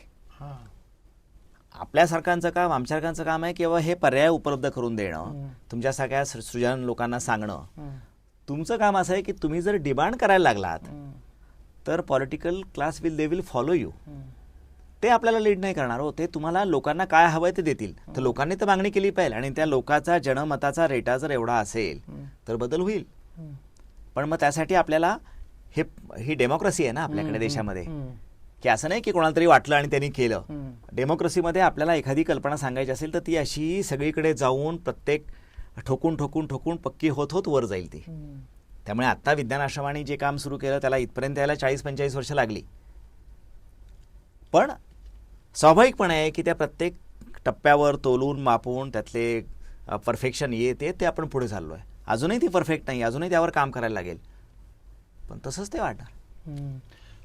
म्हणजे आधी राजकीय इच्छाशक्तीपेक्षा समाजाची जागृती जास्त गरजेची आहे. समाजाची गरजेची आहे. समाजाने मागणी केली पाहिजे की अरे आम्हाला हे जे चाललंय ना हे मान्य नाही आहे. आमच्या मुलांना शिक्षण कसं पाहिजे, आमची मुलं कशी असली पाहिजे, त्यांनी कसा विचार केला पाहिजे, हे पालकांनी पहिल्यांदा ठरवायचं आहे, मग बाकीच्या गोष्टी ठरवतील. पण समाजात आज आता एक्झॅक्टली समाजातली आजची जी परिस्थिती आहे, समाजात ज्या ज्ञानानं मला पैसा मिळतो त्या ज्ञानाची जास्त मागणी आहे, ज्या शिक्षणानं मला शहाणपण येतं त्या शिक्षणाची मागणी खूप कमी आहे, की शहाणपणालाच अर्थमूल्य काही राहिलेलं नाही आहे समाजामध्ये. So how do we generate की समाजाला आता करायचं काय, की समाजाची जागृती करायचं म्हणजे त्या शहाणपणाला अर्थमूल्य प्राप्त करून देण्यासाठी काय करायचं. नाही नाही, ते कसं असतं माहिती का, काय करायचं हे कोणाला सांगत बसायचं नसतं, ते आपण आपलं जगून दाखवायचं असतं. आणि कमीत कमी आपण त्या रेसचा भाग नाही आहोत ना, ते प्रत्येकाने स्वतःपुरतं ठरवायचं असतं. म्हणजे एक सर्वपल्ली राधाकृष्णन होते, ते लहान होते आणि त्यांचे वडील त्यांना घेऊन चालले होते बागेमधनं. तर त्यांनी बघितलं की समोरून एक माणूस आला आणि तो थुंकला. थोडं पुढे गेल्यानंतर राधाकृष्ण पण थुंकले. त्याच्या वडिलांनी त्यांना जोरात झापड मारली. त्याची राधाकृष्ण रडायला लागले. ते म्हणाले तुम्ही मला मारलं, त्या माणूस थुंकला त्याला नाही मारलं. त्यांचे वडील त्यांना म्हणाले की young man improve yourself, one bastard less in the world. तू स्वतःमध्ये बदल कर, जगातला कमीत कमी एक नालायक माणूस कमी होईल ना. आपण बाकी लोकांना फार काही सांगत बसायला नको लागायला, आणि किंवा बाकीचे लोक निगेटिव्ह वागतायत तर मी कसा बदल करायचा. तर मला वाटतं एवढं नकारात्मक याची गरज नाही आहे. तर आपण आपल्या कुटुंबाला, आपल्या समाजामधल्या आपल्या ज्या काही इन्फ्लुएन्स क्षेत्र आहे आपलं, तेवढं जरी आपण केलं तर मग ते सर्कल मोठे होतात. आणि हे जे ना ते कोविडसारखं ना हे खूप इन्फेक्शियस आहे. जर तुम्ही चांगलं वागायला लागलात ना आणि तुमचं सर्कल होणं गेलं ना तर ते फार स्प्रेड होतं लवकर. तर ते किती लवकर आपण स्प्रेड करू शकू हे आपल्याला बघायला लागेल. विज्ञान आश्रम उद्योजक घडवतं. उद्योजक घडवतं म्हणजे नेमकं काय करतं. आणि दुसरं आपला एक प्रोग्राम आहे स्टार्टअप सारथी. त्याविषयी अधिक काय सांगाल? उद्योजक काय करतो? उद्योजक कुठल्या तरी प्रश्नावर उत्तर शोधतो आणि ते प्रश्न दुसऱ्याला सोडवायला मदत करतो, सेवा देतो. आणि म्हणजे आपल्या ग्राहकाचं, आपल्या कस्टमरचं जीवन थोडं सुसह्य करता येईल यासाठी त्याला मदत करतो. आणि मग ही विन विन सिच्युएशन असते दोघांनाही, त्यांना पण आणि त्या उद्योजकाला पण. तर उद्योजक मुख्य हे करत असतो. मग उद्योजकाला का आम्ही काय शिकवतो, तर तू कुठल्या प्रकारची सेवा देणार आहेस, कुठल्या प्रकारची गरज आहे, तुझ्या जे कस्टमर आहेत, गिऱ्हाईक आहेत, त्यांना काय हवं आहे नक्की, ते तू कशा प्रकारे दिलं गेलं पाहिजे, हे आपल्याला त्यांना शिकवायला लागतं. तर आम्ही जे काही आमचे विज्ञानाश्रममधला प्रोग्राम आहे त्यामध्ये आम्ही मुख्य म्हणजे हे त्यांना शिकवायला हे शिकवतो की तुम्ही लोकांच्या समस्यांवर कशाप्रकारे उत्तर द्याल. हा एक भाग झाला. स्टार्टअप सारथीमध्ये आम्ही काय करतो की आमचे जे विद्यार्थी आहेत की त्यांनी ठरवलं की आता व्यवसाय सुरू करायचा आहे. आता काय होतं की बऱ्याच वेळा ना, म्हणजे मराठी कुटुंबात खास करून की नोकरी कर, व्यवसाय करू नको असं सांगितलं जातं. असं का सांगतात, तर नोकरी करणं सोपं असतं, व्यवसाय करायचा झाला तर मग खूप गोष्टींचा विचार करायला लागतो. म्हणजे अगदी कुठला व्यवसाय करायचा इथपासून त्याला कुठलं रॉ मटेरियल लागेल, कस्टमर कोण असेल, भांडवल कुठून आणायचं, मशिनरी कुठून आणायचं, विकायची कशी, भरपूर मोठे प्रश्न असतात. नोकरीमध्ये सोपं असतं की नोकरीमध्ये गेलं की नोकरी करायची. आता त्यामुळे काय वाटतं की कुठल्याही युवकाला किंवा त्याच्या घरच्यांना असं वाटतं की नोकरी करणं सोपं आहे, कारण हा निसर्गाचा नियम आहे ना की प्रत्येकजण हा, म्हणजे जसं करंट आहे की it takes the path of least resistance, की ज्या ठिकाणी कमी विरोध आहे तो रस्ता निवडायचा. आता जर उद्योजकतेमध्ये एवढे विरोध असतील तर मग कोणालाही डिमोटिवेट होणार बाबा की मला व्यवसाय करायचा, पण बाबा एवढे हर्डल्स पार करायचे तर व्यवसाय चालू राहील. तर व्यवसाय सुरू करताना सोपं वाटलं पाहिजे की अरे व्यवसाय सुरू करणं म्हणजे काय फार अवघड नाही आहे, it's a easy thing to do. तर आम्ही स्टार्टअप साथीमध्ये ते आम्ही करतो की तुला व्यवसाय सुरू करायचा आहे का, काय गाव काय करायचं नाही आहे, ये आमच्याबरोबर राहायला लाग, चल व्यवसाय सुरू करू आपण लगेच. आधी गरज वाटली तर वापर भरा विज्ञान आश्रममध्ये, तिथंच व्यवसाय कर, जागा नंतर बघू आपण काय करायचं ते, आधी व्यवसाय करता येतो का नाही ते करून बघणं. त्यामुळे बऱ्याच वेळा आमच्या विद्यार्थ्यांना आम्ही विज्ञान आश्रमामध्येच व्यवसाय करायला सुरुवात सांगतो की तुम्ही ते प्रॅक्टिस करायला सुरुवात करा आधी, आणि मग कॉन्फिडन्स झाला की मग बाहेर जा, मग आपण लोनचं बघू, मग पैसे कसे आणायचे, भांडवल कुठून आणायचं. व्यवसाय सुरू करायला कुठे पैसे लागतात. तर स्टार्टअप सारीमध्ये असा व्यवसायासाठी जे काही हँडहोल्डिंग लागतं, त्याला बोट धरून पुढे घेऊन जायचं असतं, ते आम्ही करतो की म्हणजे त्याला असं वाटू नये की अरे नोकरी सोपी आहे, व्यवसाय अवघड आहे. तर व्यवसाय पण तितका सोपा आहे आणि आम्ही तुझ्याबरोबर आहोत ना, कमीत कमी तुझा एक बिझनेस सायकल पूर्ण होईपर्यंत आम्ही तुझ्याबरोबर आहोत. तर आम्ही ते करतो. आणि मग त्यासाठी त्याला काय काय लागेल, बिझनेस प्लॅन करायचा आहे, कुठला व्यवसाय निवडायचा आहे, त्याला भांडवल कुठून आणायचं आहे, मार्केट कसं शोधायचं आहे, मार्केटिंग कसं करायचं आहे, GST कसा काढायचा आहे, इथपासून तर सोशल मीडिया मार्केटिंग कसं करायचं आहे, ह्या सर्व सेवा आम्ही त्याला देतो. त्यासाठी तो स्टार्टअप सारथी. ओके. सो आणि एक नवीन संकल्पना म्हणजे आता भारतात रुजायला लागली इन्क्युबेशन सेंटर्स. हो, ही संकल्पना आता रुजायला लागली. विज्ञान आश्रम म्हणजे यू आर ऑल्सो बरोबर वर्किंग इन दॅट एरिया. तर हे इन्क्युबेशन सेंटर म्हणजे नेमकं काय आणि आदर्श इन्क्युबेशन सेंटर कसं असावं? नाही, आता इन्क्युबेटर म्हणजे तुम्ही ऐकलं असेल की लहान बाळ खूप असतं अगदी जन्माला आलेलं, तर त्याला इन्क्युबेटरमध्ये ठेवतात. म्हणजे सामान्य माणसासाठी अगदी सांगतो. आता म्हणजे काय की ती जी काही उद्योजकाची कल्पना जी आहे त्याला इन्क्युबेट करायचं म्हणजे ती कल्पना इतकी फ्रॅजाईल आहे, इतकी ती तोळामासाची आहे की तिला खूप काळजी घ्यायची गरज आहे. जसं लहान बाळाला त्या इन्क्युबेटरमध्ये ठेवून खूप काळजी घेतली जाते, ICUमध्ये ठेवून, तसं ही आयडिया आहे. तर हिला वेगवेगळ्या प्रकारे खतमाते देऊन त्या तोळामासा असलेल्या आयडियाला जरा बाळसं धरूपर्यंत त्याला सपोर्ट द्यायचा आहे. ते काम करणारी जी काही रचना आहे त्याला इन्क्युबेटर म्हणतात, म्हणजे काय स्टार्टअप इन्क्युबेटर म्हणतात. विज्ञान आश्रमामध्ये आम्ही त्या प्रकारचं काम करतो. आम्ही रजिस्टर्ड इन्क्युबेटर नाही आहोत, पण आम्ही प्री इन्क्युबेशनचं काम करतो. म्हणजे असं आहे की आता बऱ्याच ह्या मोठमोठ्या इन्क्युबेटर्समध्ये जाण्यासाठी पण तुम्हाला तयारी करायला लागते. त्यांना आयडिया सबमिट कशी करायची. बऱ्याच वेळा असं होतं की माझी आयडिया आहे, पण ती माझी आयडिया नुसती आयडियाच आहे, मग ती खरंच आयडिया आहे की नाही आणि ती खरंच व्हॅलिड ठरेल की नाही याबद्दल मला स्वतःला डाऊट आहे. म्हणजे जो ज्याला कल्पना आहे त्यालाच खात्री नाही वाटत आहे. मग अशी जी काही असतात त्या लोकांना आम्ही आमच्याकडे बोलवतो की तू ये आमच्यावर राहा, आपण बघूयात ती, असेल तर मग तुला तिथपर्यंत आम्ही घेऊन जातो. नाही तर सरकारने एवढ्या रचना केलेल्या आहेत, पण मग त्याचा फायदा घ्यायचा असेल तर त्यासाठी पण तयारी करायला लागते. मग ती तयारी करायची मदत आम्ही करतो. तर आम्ही थोडंसं प्री इन्क्युबेशनचं काम करतो आणि त्या इन्क्युबेटरमध्ये आम्ही त्यांना पाठवतो. तर ते काम आम्ही, म्हणजे नवीन कल्पना आली कोणाच्या डोक्यामध्ये, उद्योजकाच्या डोक्यात कल्पना आली, तर त्याला असं नाही सांगायला लागलं पाहिजे की अरे तू आता कल्पना आली का, मग तू तिचं 3 वर्षाचं फायनान्स कसं होईल ते सांग, किती लोन लागेल, किती हे लागेल, के लागेल. हे काही करायची गरज नाही आहे. तुला व्यवसाय करायचा आहे ना, सुरू करून बघू. जेव्हा आग लागली असेल ना, तर तिला लगेचच खतपाणी घालून ती जरा भडकेल कशी असं बघायला पाहिजे, कारण की ती उद्योजकतेची आग आहे, चांगली आहे, वाढायला पाहिजे पटकन दिशी. त्याला बाकीच्या गोष्टी करत फिरवायला नाही पाहिजे. तर आम्ही काय करतो की आमच्याकडे जे काही युवक येतात आमच्याकडे, ज्यांना व्यवसाय सुरू करायचा आहे आणि पण अस्पष्टता आहे, त्यांना त्यांच्या व्यवसायाची क्लॅरिटी द्यायचं काम, त्यासाठी त्यांना हँडहोल्डिंग करायचं काम आम्ही करतो. ते आम्ही स्टार्टअप सारथीमध्ये करतो. सर, आपली जी PhD आहे ती एज्युकेशनल कम्युनिकेशनमध्ये आपली PhD आहे. तर PhDसाठी हा विषय का निवडासा वाटला एक, आणि आज शिक्षक विद्यार्थी संवाद थोडासा कमी झाल्यासारखा वाटतोय का आपल्याला? नाही, एज्युकेशनल कम्युनिकेशन मी का निवडला,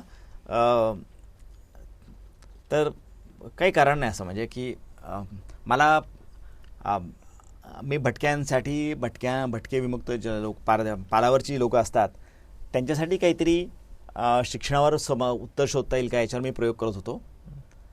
आणि प्रयोग करताना मला असं लक्षात आलं की अरे हे खूपच, मी जो काही अभ्यास करतोय तो संशोधनाचा अभ्यास आहे आणि त्याला कोणीतरी त्याला संशोधन म्हणून मान्यता मिळू शकते.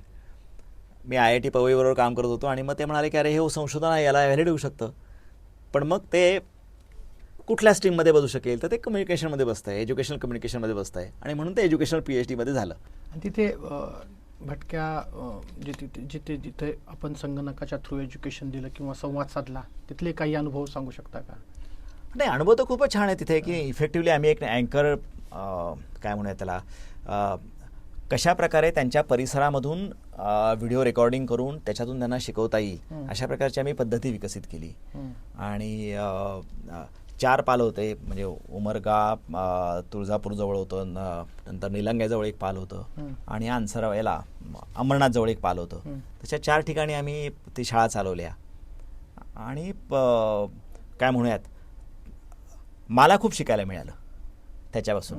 म्हणजे मुलं शिकतात कशी, किंवा कशा प्रकारे संगणकाचा वापर केला पाहिजे आणि कसा नाही केला पाहिजे. तर जे PhDमधल्या विद्यार्थ्याला म्हणून जे काही शिकायला हवं होतं ते मला पूर्ण शिकायला मिळालं. आणि मग त्याच्यामधून पुढे मग सर्वेक्षण अभियान आलं. सगळ्या मुलांना काय म्हणूयात, सरकारची नॉन फॉर्मल एज्युकेशनबद्दलची धोरणं बदलली. सगळ्यांना शाळेमध्ये जाणं compulsory, right to education act आला आपल्याकडे. तर हे सगळे बदल झाले त्यानंतर, की आता त्या पालावरच्या किंवा वस्ती शाळा तशा प्रकारे आता राहिल्या नाहीत. पण मला त्या सगळ्या एक्झरसाईजमध्ये मला खूप शिकायला मिळालं आणि माझी शिक्षणाची समज वाढायला मला मदत झाली. अच्छा. सो एव्हरीथिंग, म्हणजे आपण जे सांगताय की एव्हरीथिंग तुम्ही प्रत्येक गोष्टीकडं आत्मनिष्ठ पद्धतीनं, की मला काय शिकायला मिळेल, मी कसा चांगला होईल, मी कशी ही भूमिका समाजापुढे चांगली मांडू शकतो, अशी भूमिका आपण मांडताय. हा जो ट्रेट आहे हा खूप कमी पाहायला मिळतो मला, कारण की मी प्रत्येक मी स्वतः फार आउटवर्ड पाहतो. मी असं तुम्ही म्हणलं की मी जेव्हा प्रश्न विचारला तेव्हा मला वाटलं की त्या मुलांचे काही अनुभव तुम्ही सांगाल ते मुलं किती शिकले माहित नाही, पण मीच त्यांच्याकडून. आता मुलं शिकली, आता त्यांना लिहायला वाचायला येत नव्हतं, त्यांना लिहायला वाचायला यायला लागलं, त्यांना अंकगणित यायला लागलं. किती मुलांमध्ये काही स्वच्छतेच्या हॅबिट्स तयार झाल्या, ती मुलं काही गाणे शिकली म्हणायला, त्यांनी आम्हाला काही गाणे शिकवले. ती मुलं बऱ्यापैकी त्यांच्याकडे काही वेगवेगळ्या प्रकारची कौशल्य होती, ती आम्हाला बघायला मिळाली. त्या कौशल्याचा पण वापर आम्ही शिकवण्यात करून घेतला. पण that is all academic exercise. ती सगळी अकॅडमिक शिक्षणाची एक्झरसाईज आहे, ती आम्हाला करायचीच होती शाळा चालवली म्हटल्यानंतर. पण मला त्या मुलांच्या त्या काय म्हणूयात ना, वंचित घटकांमधल्या त्यांच्या प्रश्नांविषयी, त्यांच्या हाल अपेक्षांविषयी जो माझा दृष्टिकोन आहे तो बदलला. म्हणजे आता भटक्यांमध्ये समजा जर मी पुढे पाल बघितलं तर मला आता असं वाटत नाही की अरे ही लोक कोण आली तिथे. आता मला त्यांच्याकडे बघायची माझी दृष्टी बदलली. त्यामुळे हा दृष्टिकोन माझ्यात बदलला ना. त्यामुळे त्यांचा फायदा काय झाला त्या मुलंच सांगू शकतील. मला काय फायदा झाला तर हो, माझी त्यांच्याकडची वगैरे दृष्टी बदलली. मला कळलं की अरे ही लोक, त्यांच्याकडे वेगळा अनुभव आहे, त्यांची वेगळी एक हिस्ट्री आहे, त्यांचं इतिहासामध्ये काही वेगळं योगदान आहे, भारतीय समाज व्यवस्थेमध्ये पण त्यांचं स्थान आहे. आज ते गावकुसा बाहेर दिसत आहेत, पण तसे तर पूर्वी नव्हते. तर हे सगळं मला हिस्ट्रीपासून कळलं. आणि हे सगळे सिल्क रूटमधले हे मोठे शिलेदार होते, म्हणजे भारतापासून पूर्णपणे युरोपपर्यंत त्यांचं जाणं येणं होतं काही लोकांचं. आणि तिथल्या काही त्यांच्या ट्रेड्स आहेत, त्या सगळीकडे तुम्हाला पार त्या जिप्सी लोकांपासून तुम्हाला कॉमन दिसतात. आता हे सगळं मला अभ्यास करायला मिळालं. आता ते सांगायचं तर हा वेगळा विषय आहे चर्चेचा. हो, म्हणजे जे सगळे मालवाहक जे होते, सगळी होती भटकी लोकच होती सगळी. मग हे मला शिकायला मिळालं. आता एज्युकेशनल कम्युनिकेशन ह्याबद्दल का प्रश्न विचारला की बाबा संवादातून, शैक्षणिक संवादातून विकासाची भूमिका, की एक गोष्ट असते की एक समाजामध्ये यशस्वी माणूस घडवणं, एक चांगला माणूस घडवणं. तर ह्यात फरक काय, की एक चांगला माणूस घडवायचा आणि एक यशस्वी माणूस घडवायचा आहे, याच्यातला फरक काय आणि महत्वाचं काय? नाही, जर यशस्वी माणूस झाला असेल तर तो चांगला असायला पाहिजे, नाही तर तो यशस्वी कसा आला म्हणणार. यशस्वी माणूस जर चांगला नसेल तर त्याला यशस्वी म्हणायचं का?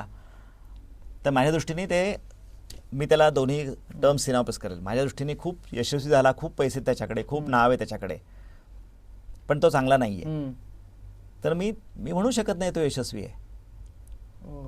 ओके, लक्षात आलं का? आणि तुमचा जो आधीचा प्रश्न होता की शिक्षक आणि विद्यार्थी संवादाबद्दलचा, कसं आहे, शिक्षक आणि विद्यार्थ्यांबरोबर फ्रेंड्स, फिलॉसॉफर, गाईड अशी भूमिका आता घ्यायला पाहिजे. पूर्वी वर्गामध्ये शिक्षक जायचे आणि लेक्चर घ्यायचे. आता खान अकॅडमीवर सगळे यूट्यूबवर व्हिडिओ अवेलेबल येतो.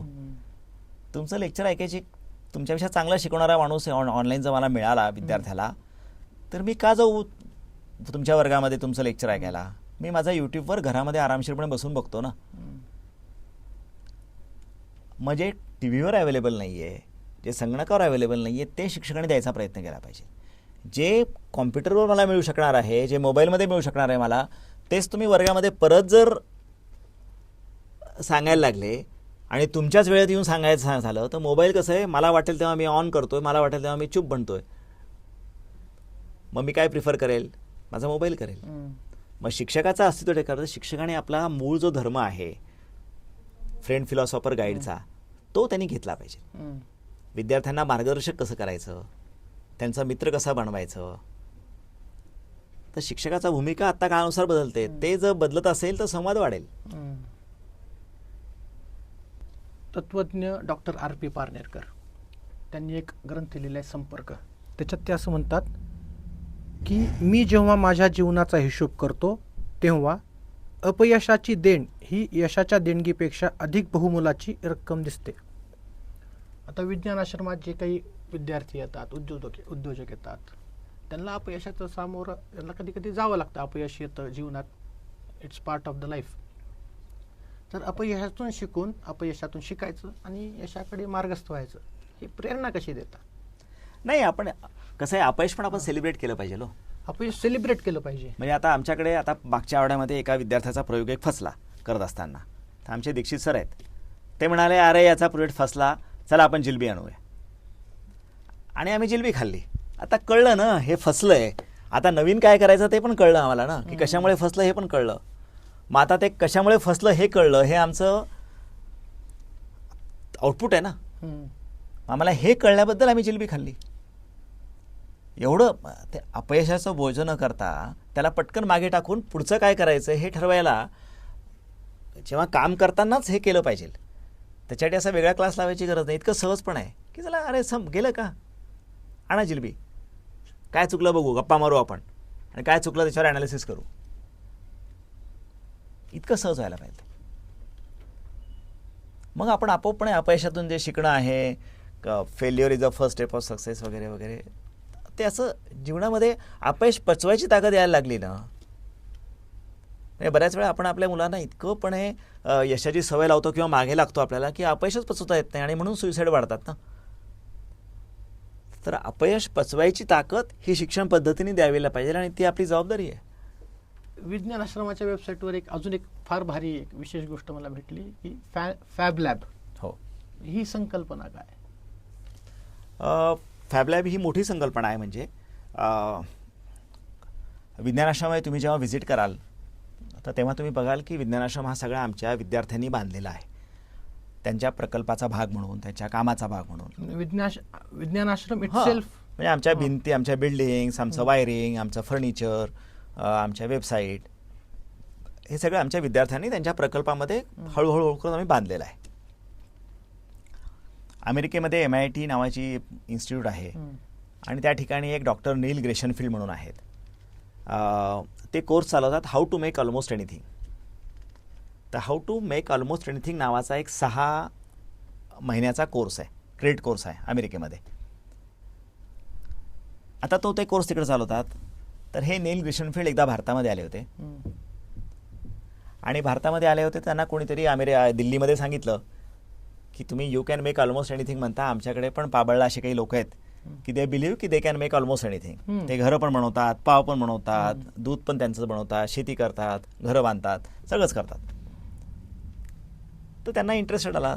तर नील ग्रेशनफील्ड म्हटले चला मला सुट्टी आहे तर मी जरा जाऊन बघून येतो काय पाबळला काय असतं ते.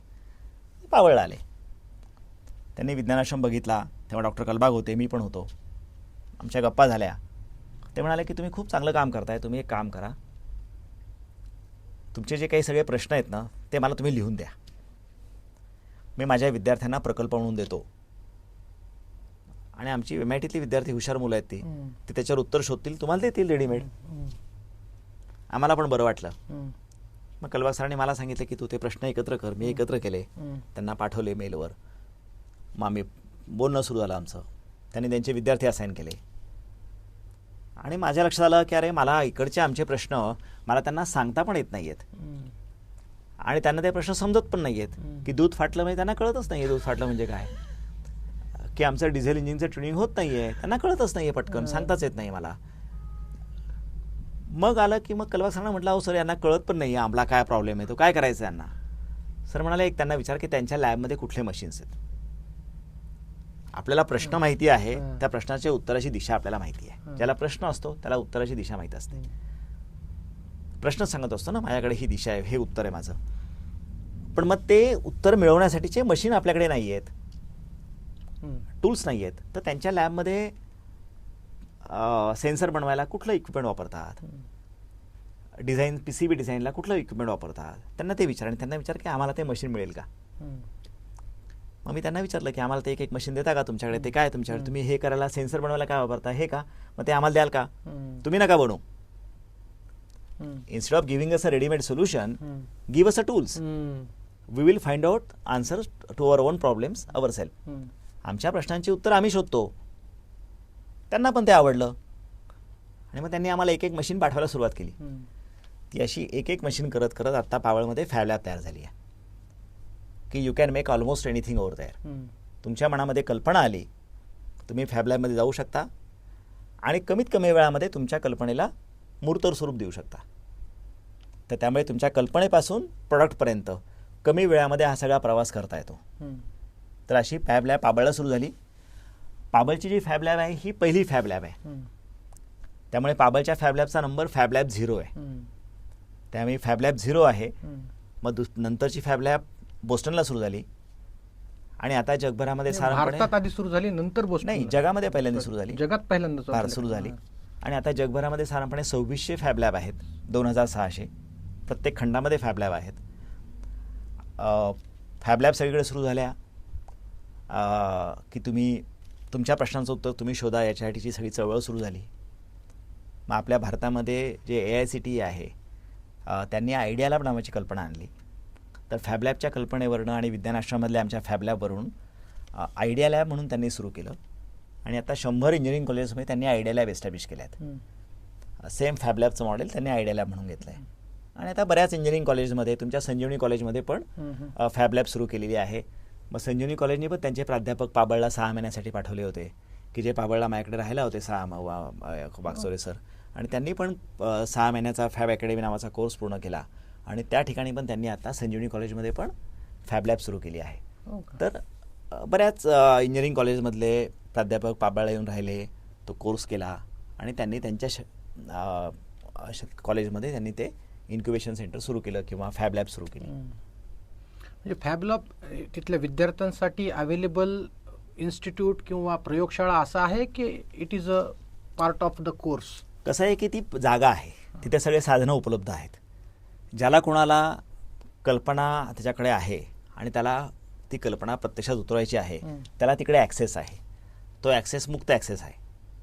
त्याला काही कंडिशन आहेत की तुम्ही जाऊन ते नासधूस करू नये, नुकसान करू नये, स्वतःला काही हार्म करू नये, एवढी काळजी घ्यावी लागते की तुम्हाला ते मशीनचं ज्ञान असलं पाहिजे वगैरे वगैरे.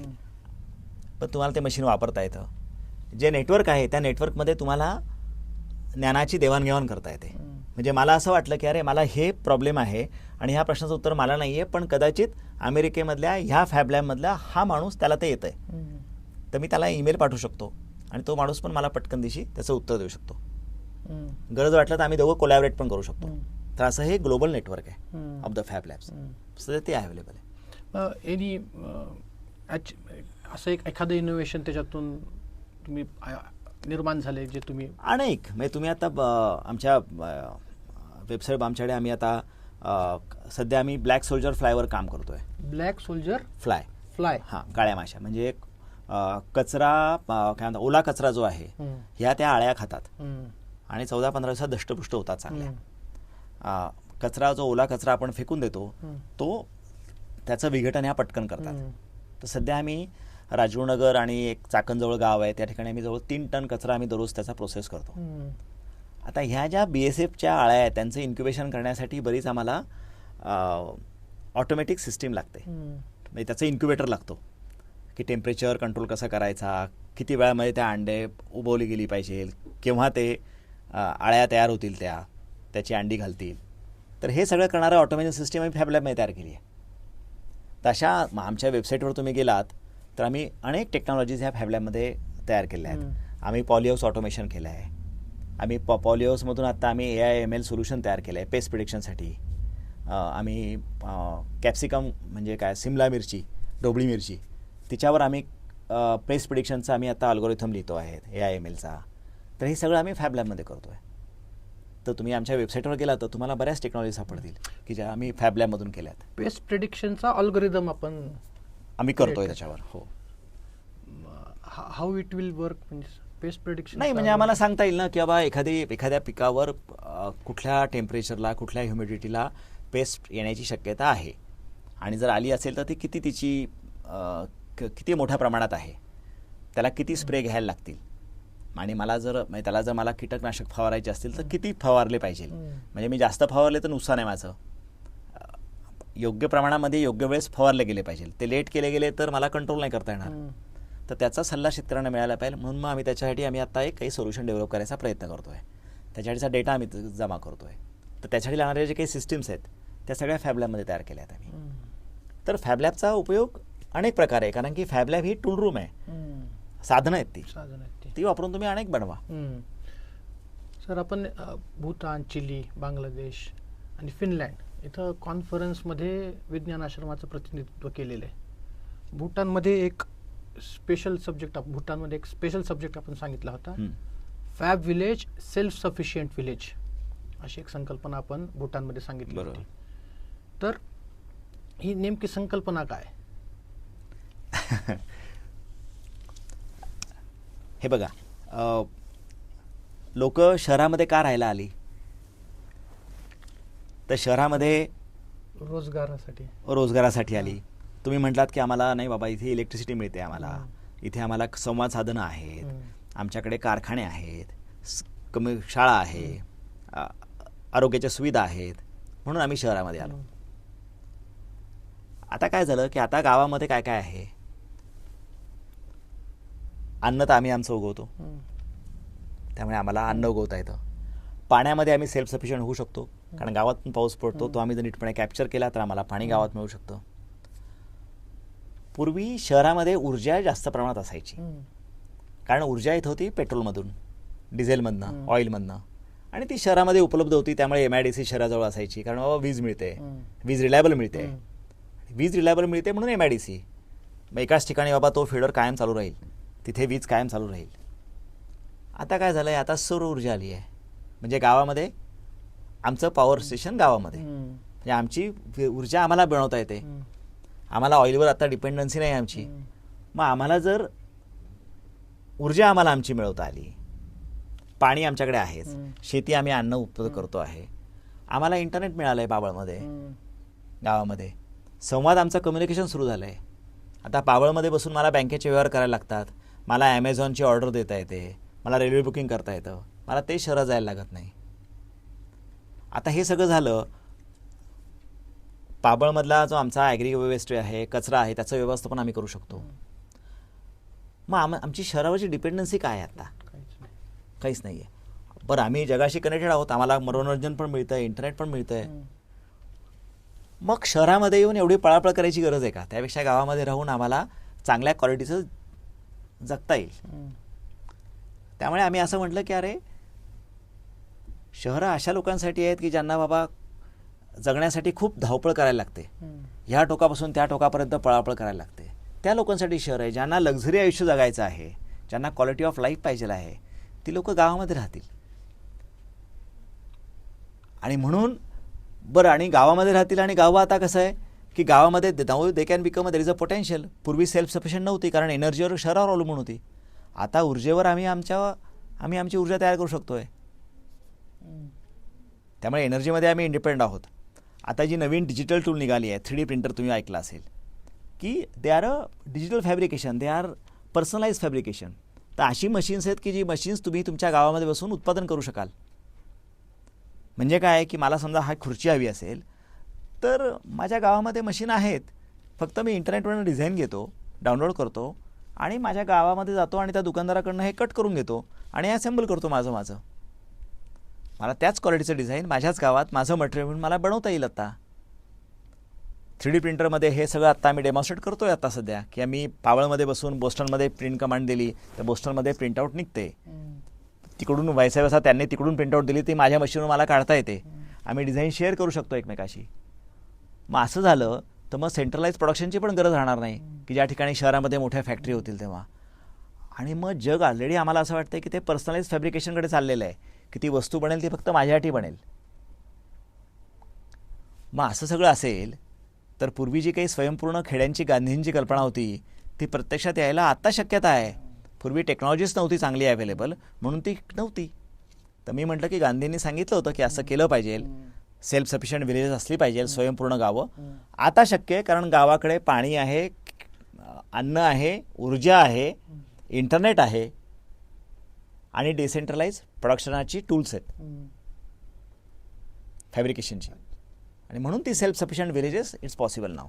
आता हा जो अन्नाचा विषय सांगितला आपण, की म्हणजे मगाशी मी ज्यांचा तत्त्वज्ञांचा उल्लेख केला होता, डॉक्टर R.P. पारनेरकर, की आज शेतकरी उगवतोय, म्हणजे सेल्फ सफिशियंट विलेजच्या सापेक्षत्वात प्रश्न, की बाबा माझं खेडं आता शेतकऱ्यांनी उगवलं पण त्याला बाजारात किंमत येत नाही, किंवा शेतकरी खूप उगवतो तरी पण आज अशी बरीच जनता आहे जगामध्ये, फक्त भारताचाच म्हणून विचार नाही पण जगामध्ये, की अन्नधान्य भरपूर उगवलं जाते पण तरीही लोक उपाशी आहेत.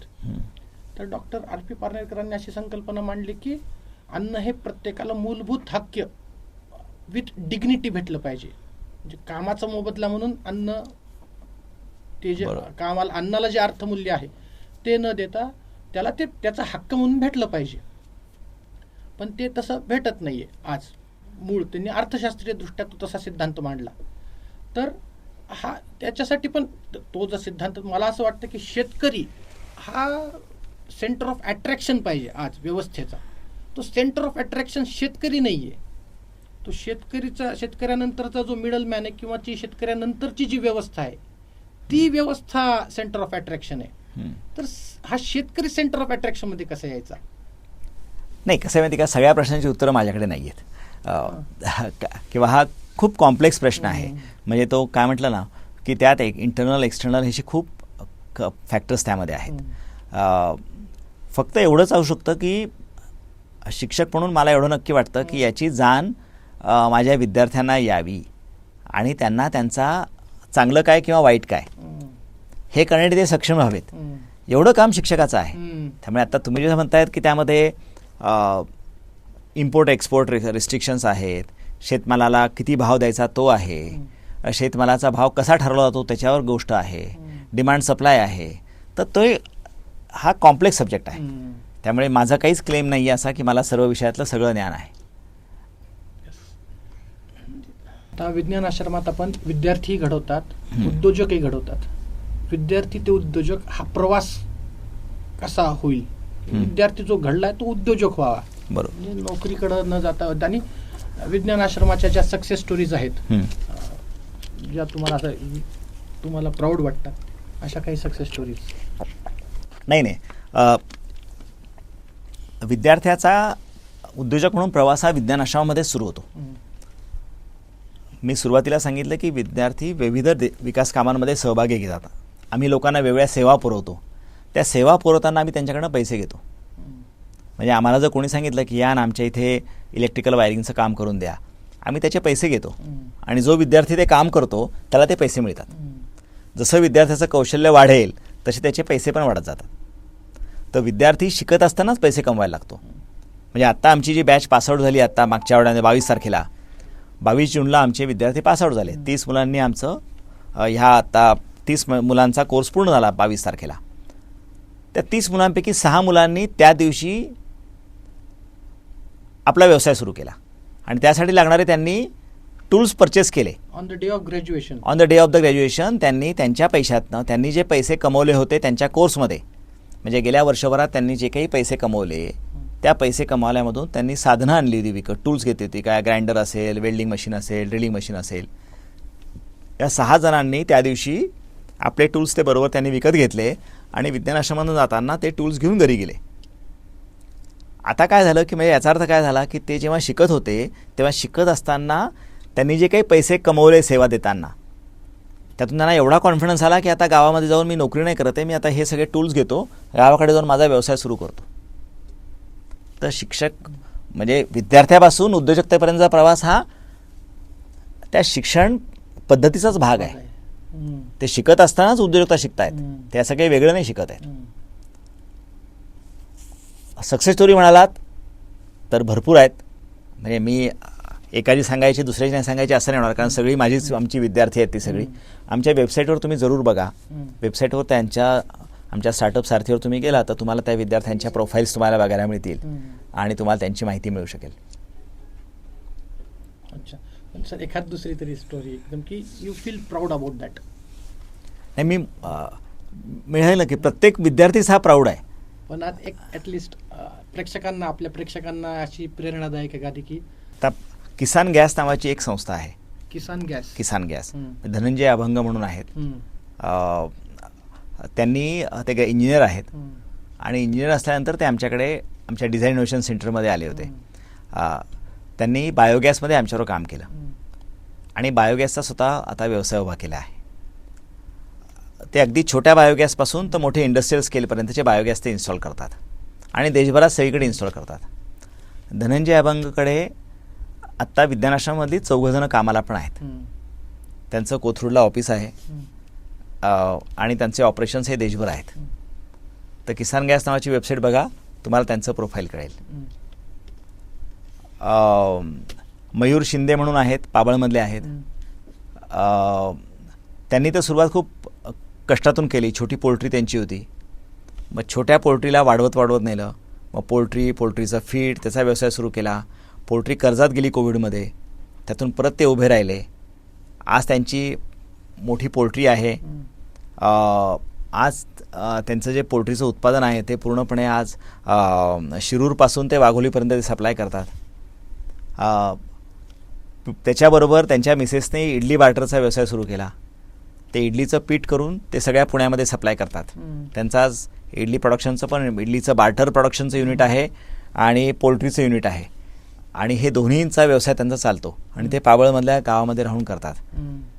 दरवर्षी 30 जुलैला विज्ञान आश्रमामध्ये एक ओपन हाऊस एक्झिबिशन असतं. 30 जुलै आता पुढच्याच महिन्यात आहे. त्यावेळेस आम्ही दरवर्षी आमच्या काय म्हणतात ना, त्या वर्षीच्या चांगल्या युवा उद्योजकाला आम्ही पुरस्कार देतो.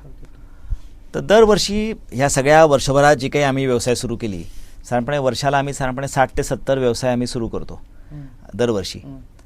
तर त्यातला जो काही बेस्ट असतो त्याला आम्ही 30 जुलैला त्याचा सत्कार करतो. मयूरला आम्ही मागच्या वर्षी दिलं होतं, धनंजय अभंगला पण मागच्याच वर्षी आम्ही त्यांचा सत्कार केला होता, म्हणून त्या दोघांची नावं तुम्हाला आत्ता सांगितली. हे सगळे विज्ञान आश्रमाचे. मगाशी इलॉन मस्कचा आपण उल्लेख केला होता, तर इलॉन मस्कने एक रोबोट क्रिएट केला ऑप्टिमस नावाचा, जो काय तो हस्तकौशल्याची कामं करू शकतो स्वतःच्या हाताने. आता आपण विद्यार्थ्यांना आपण हाताने काम करायला शिकवतोय, लर्निंग व्हाईल डुईंग असं एक हस्तकौशल्याची कामं शिकवते. तो उद्याजून इलॉन मस्क सारखा उद्योगपती रोबोट जनरलाइज करेल आणि तोच हस्तकौशल्याची कामं करायला लागेल. छान. तर मग आपलं काय? आणि दुसरा असा की डॉक्टर कलबाग ज्यांनी विज्ञान आश्रमाची स्थापना केली, त्यांचा AI बद्दलचा व्ह्यू कसा असला असता? नाही, परत मी म्हटलं ना की कलबाग सर असते आणि त्यांचा AI बद्दलचा व्ह्यू कसा असता, तर ते सोडून देऊ आपण. ते की कलबाग सर नाही, हायपोथेटिकल क्वेश्चन आहे. पहिला तुमचा जो प्रश्न आहे की इलॉन मस्कने असा रोबोट तयार केला आहे, तर भारी गोष्ट आहे. जर रोबोट सगळं काम करत असेल, चांगली गोष्ट आहे ना, माणूस मोकळा होईल. आपण म्हणतो की माणसाने काय करावं, काव्यशास्त्र विनोद करावे, त्यात त्याने रमावं.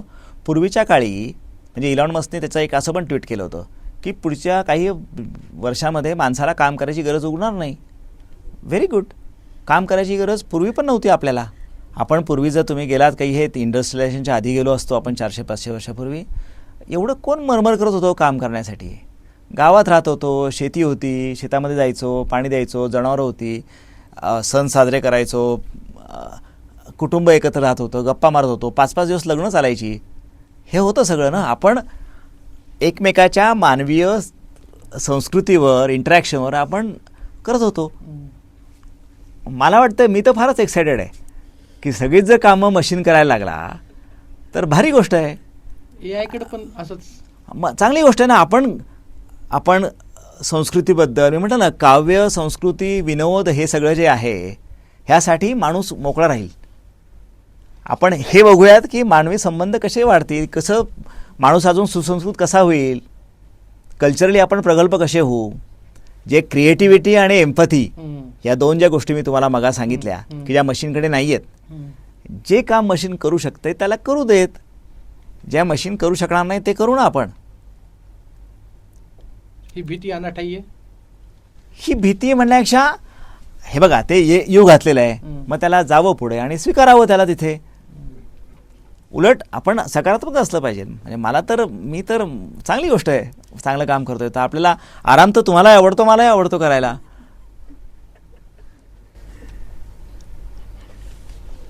म्हणजे मी IT मध्ये, त्या IT मध्ये किंवा IT क्षेत्रात ते जरा जास्त घाबरतात.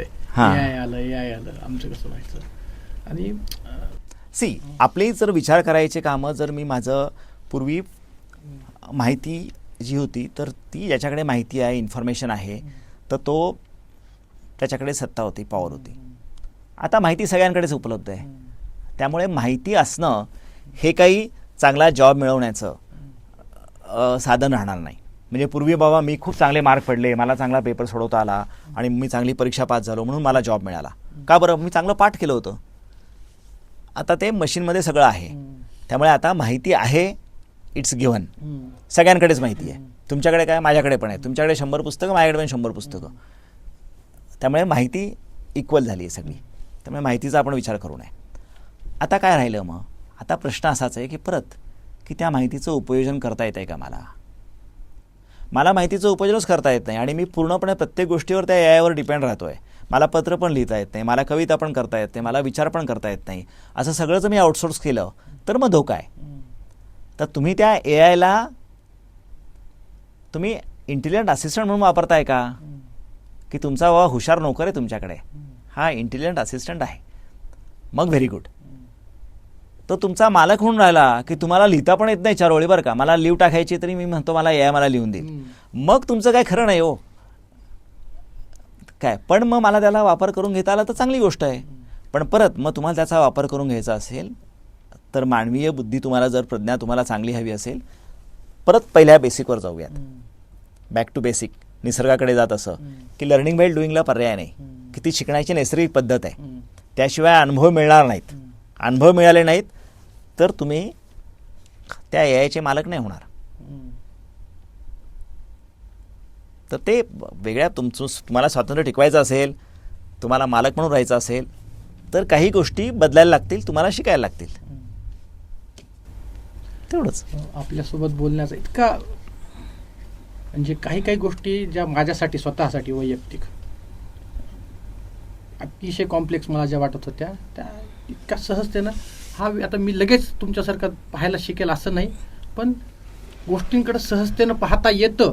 बरोबर. आणि इतक्या सहजतेनं पाहता येतं ही माझ्यासाठी खूप नवीन गोष्ट आहे आणि त्याच्यासाठी स्पेशली थँक्यू सर. चालेल, थँक्यू. आणि आपण जसं गुरु शिष्य परंपरेनं विज्ञानाश्रमात गुरु शिष्य परंपरेतून शिक्षण व्यवस्था चालवतात, तसं टीम प्रदत्त सुद्धा एका गुरु शिष्य परंपरेची पाईक आहे. आणि ही गुरु शिष्य परंपरा पूर्णवाद तत्वज्ञानाच्या माध्यमातून व्यक्तीचा विकास, त्याच्यातून समाजाचा विकास आणि पर्यायानं राष्ट्राचा विकास असं काम करते. तर अशी एक आशा व्यक्त करतो की विज्ञानाश्रम झालं, पूर्णवाद तत्वज्ञान झालं, अशा कार्यातून जास्तीत जास्त व्यक्तींचा विकास व्हावा, समाजाचा विकास व्हावा आणि राष्ट्र परत एकदा आपल्या राष्ट्राने सोन्याचे दिवस पाहावेत अशी आशा व्यक्त करतो. आणि आपण एवढं भारी मार्गदर्शन केलं, स्वतः वैयक्तिक माझ्या दृष्टिकोनात खूप मला मदत झाली, त्याच्यासाठी थँक्यू सर. परत धन्यवाद. नमस्कार.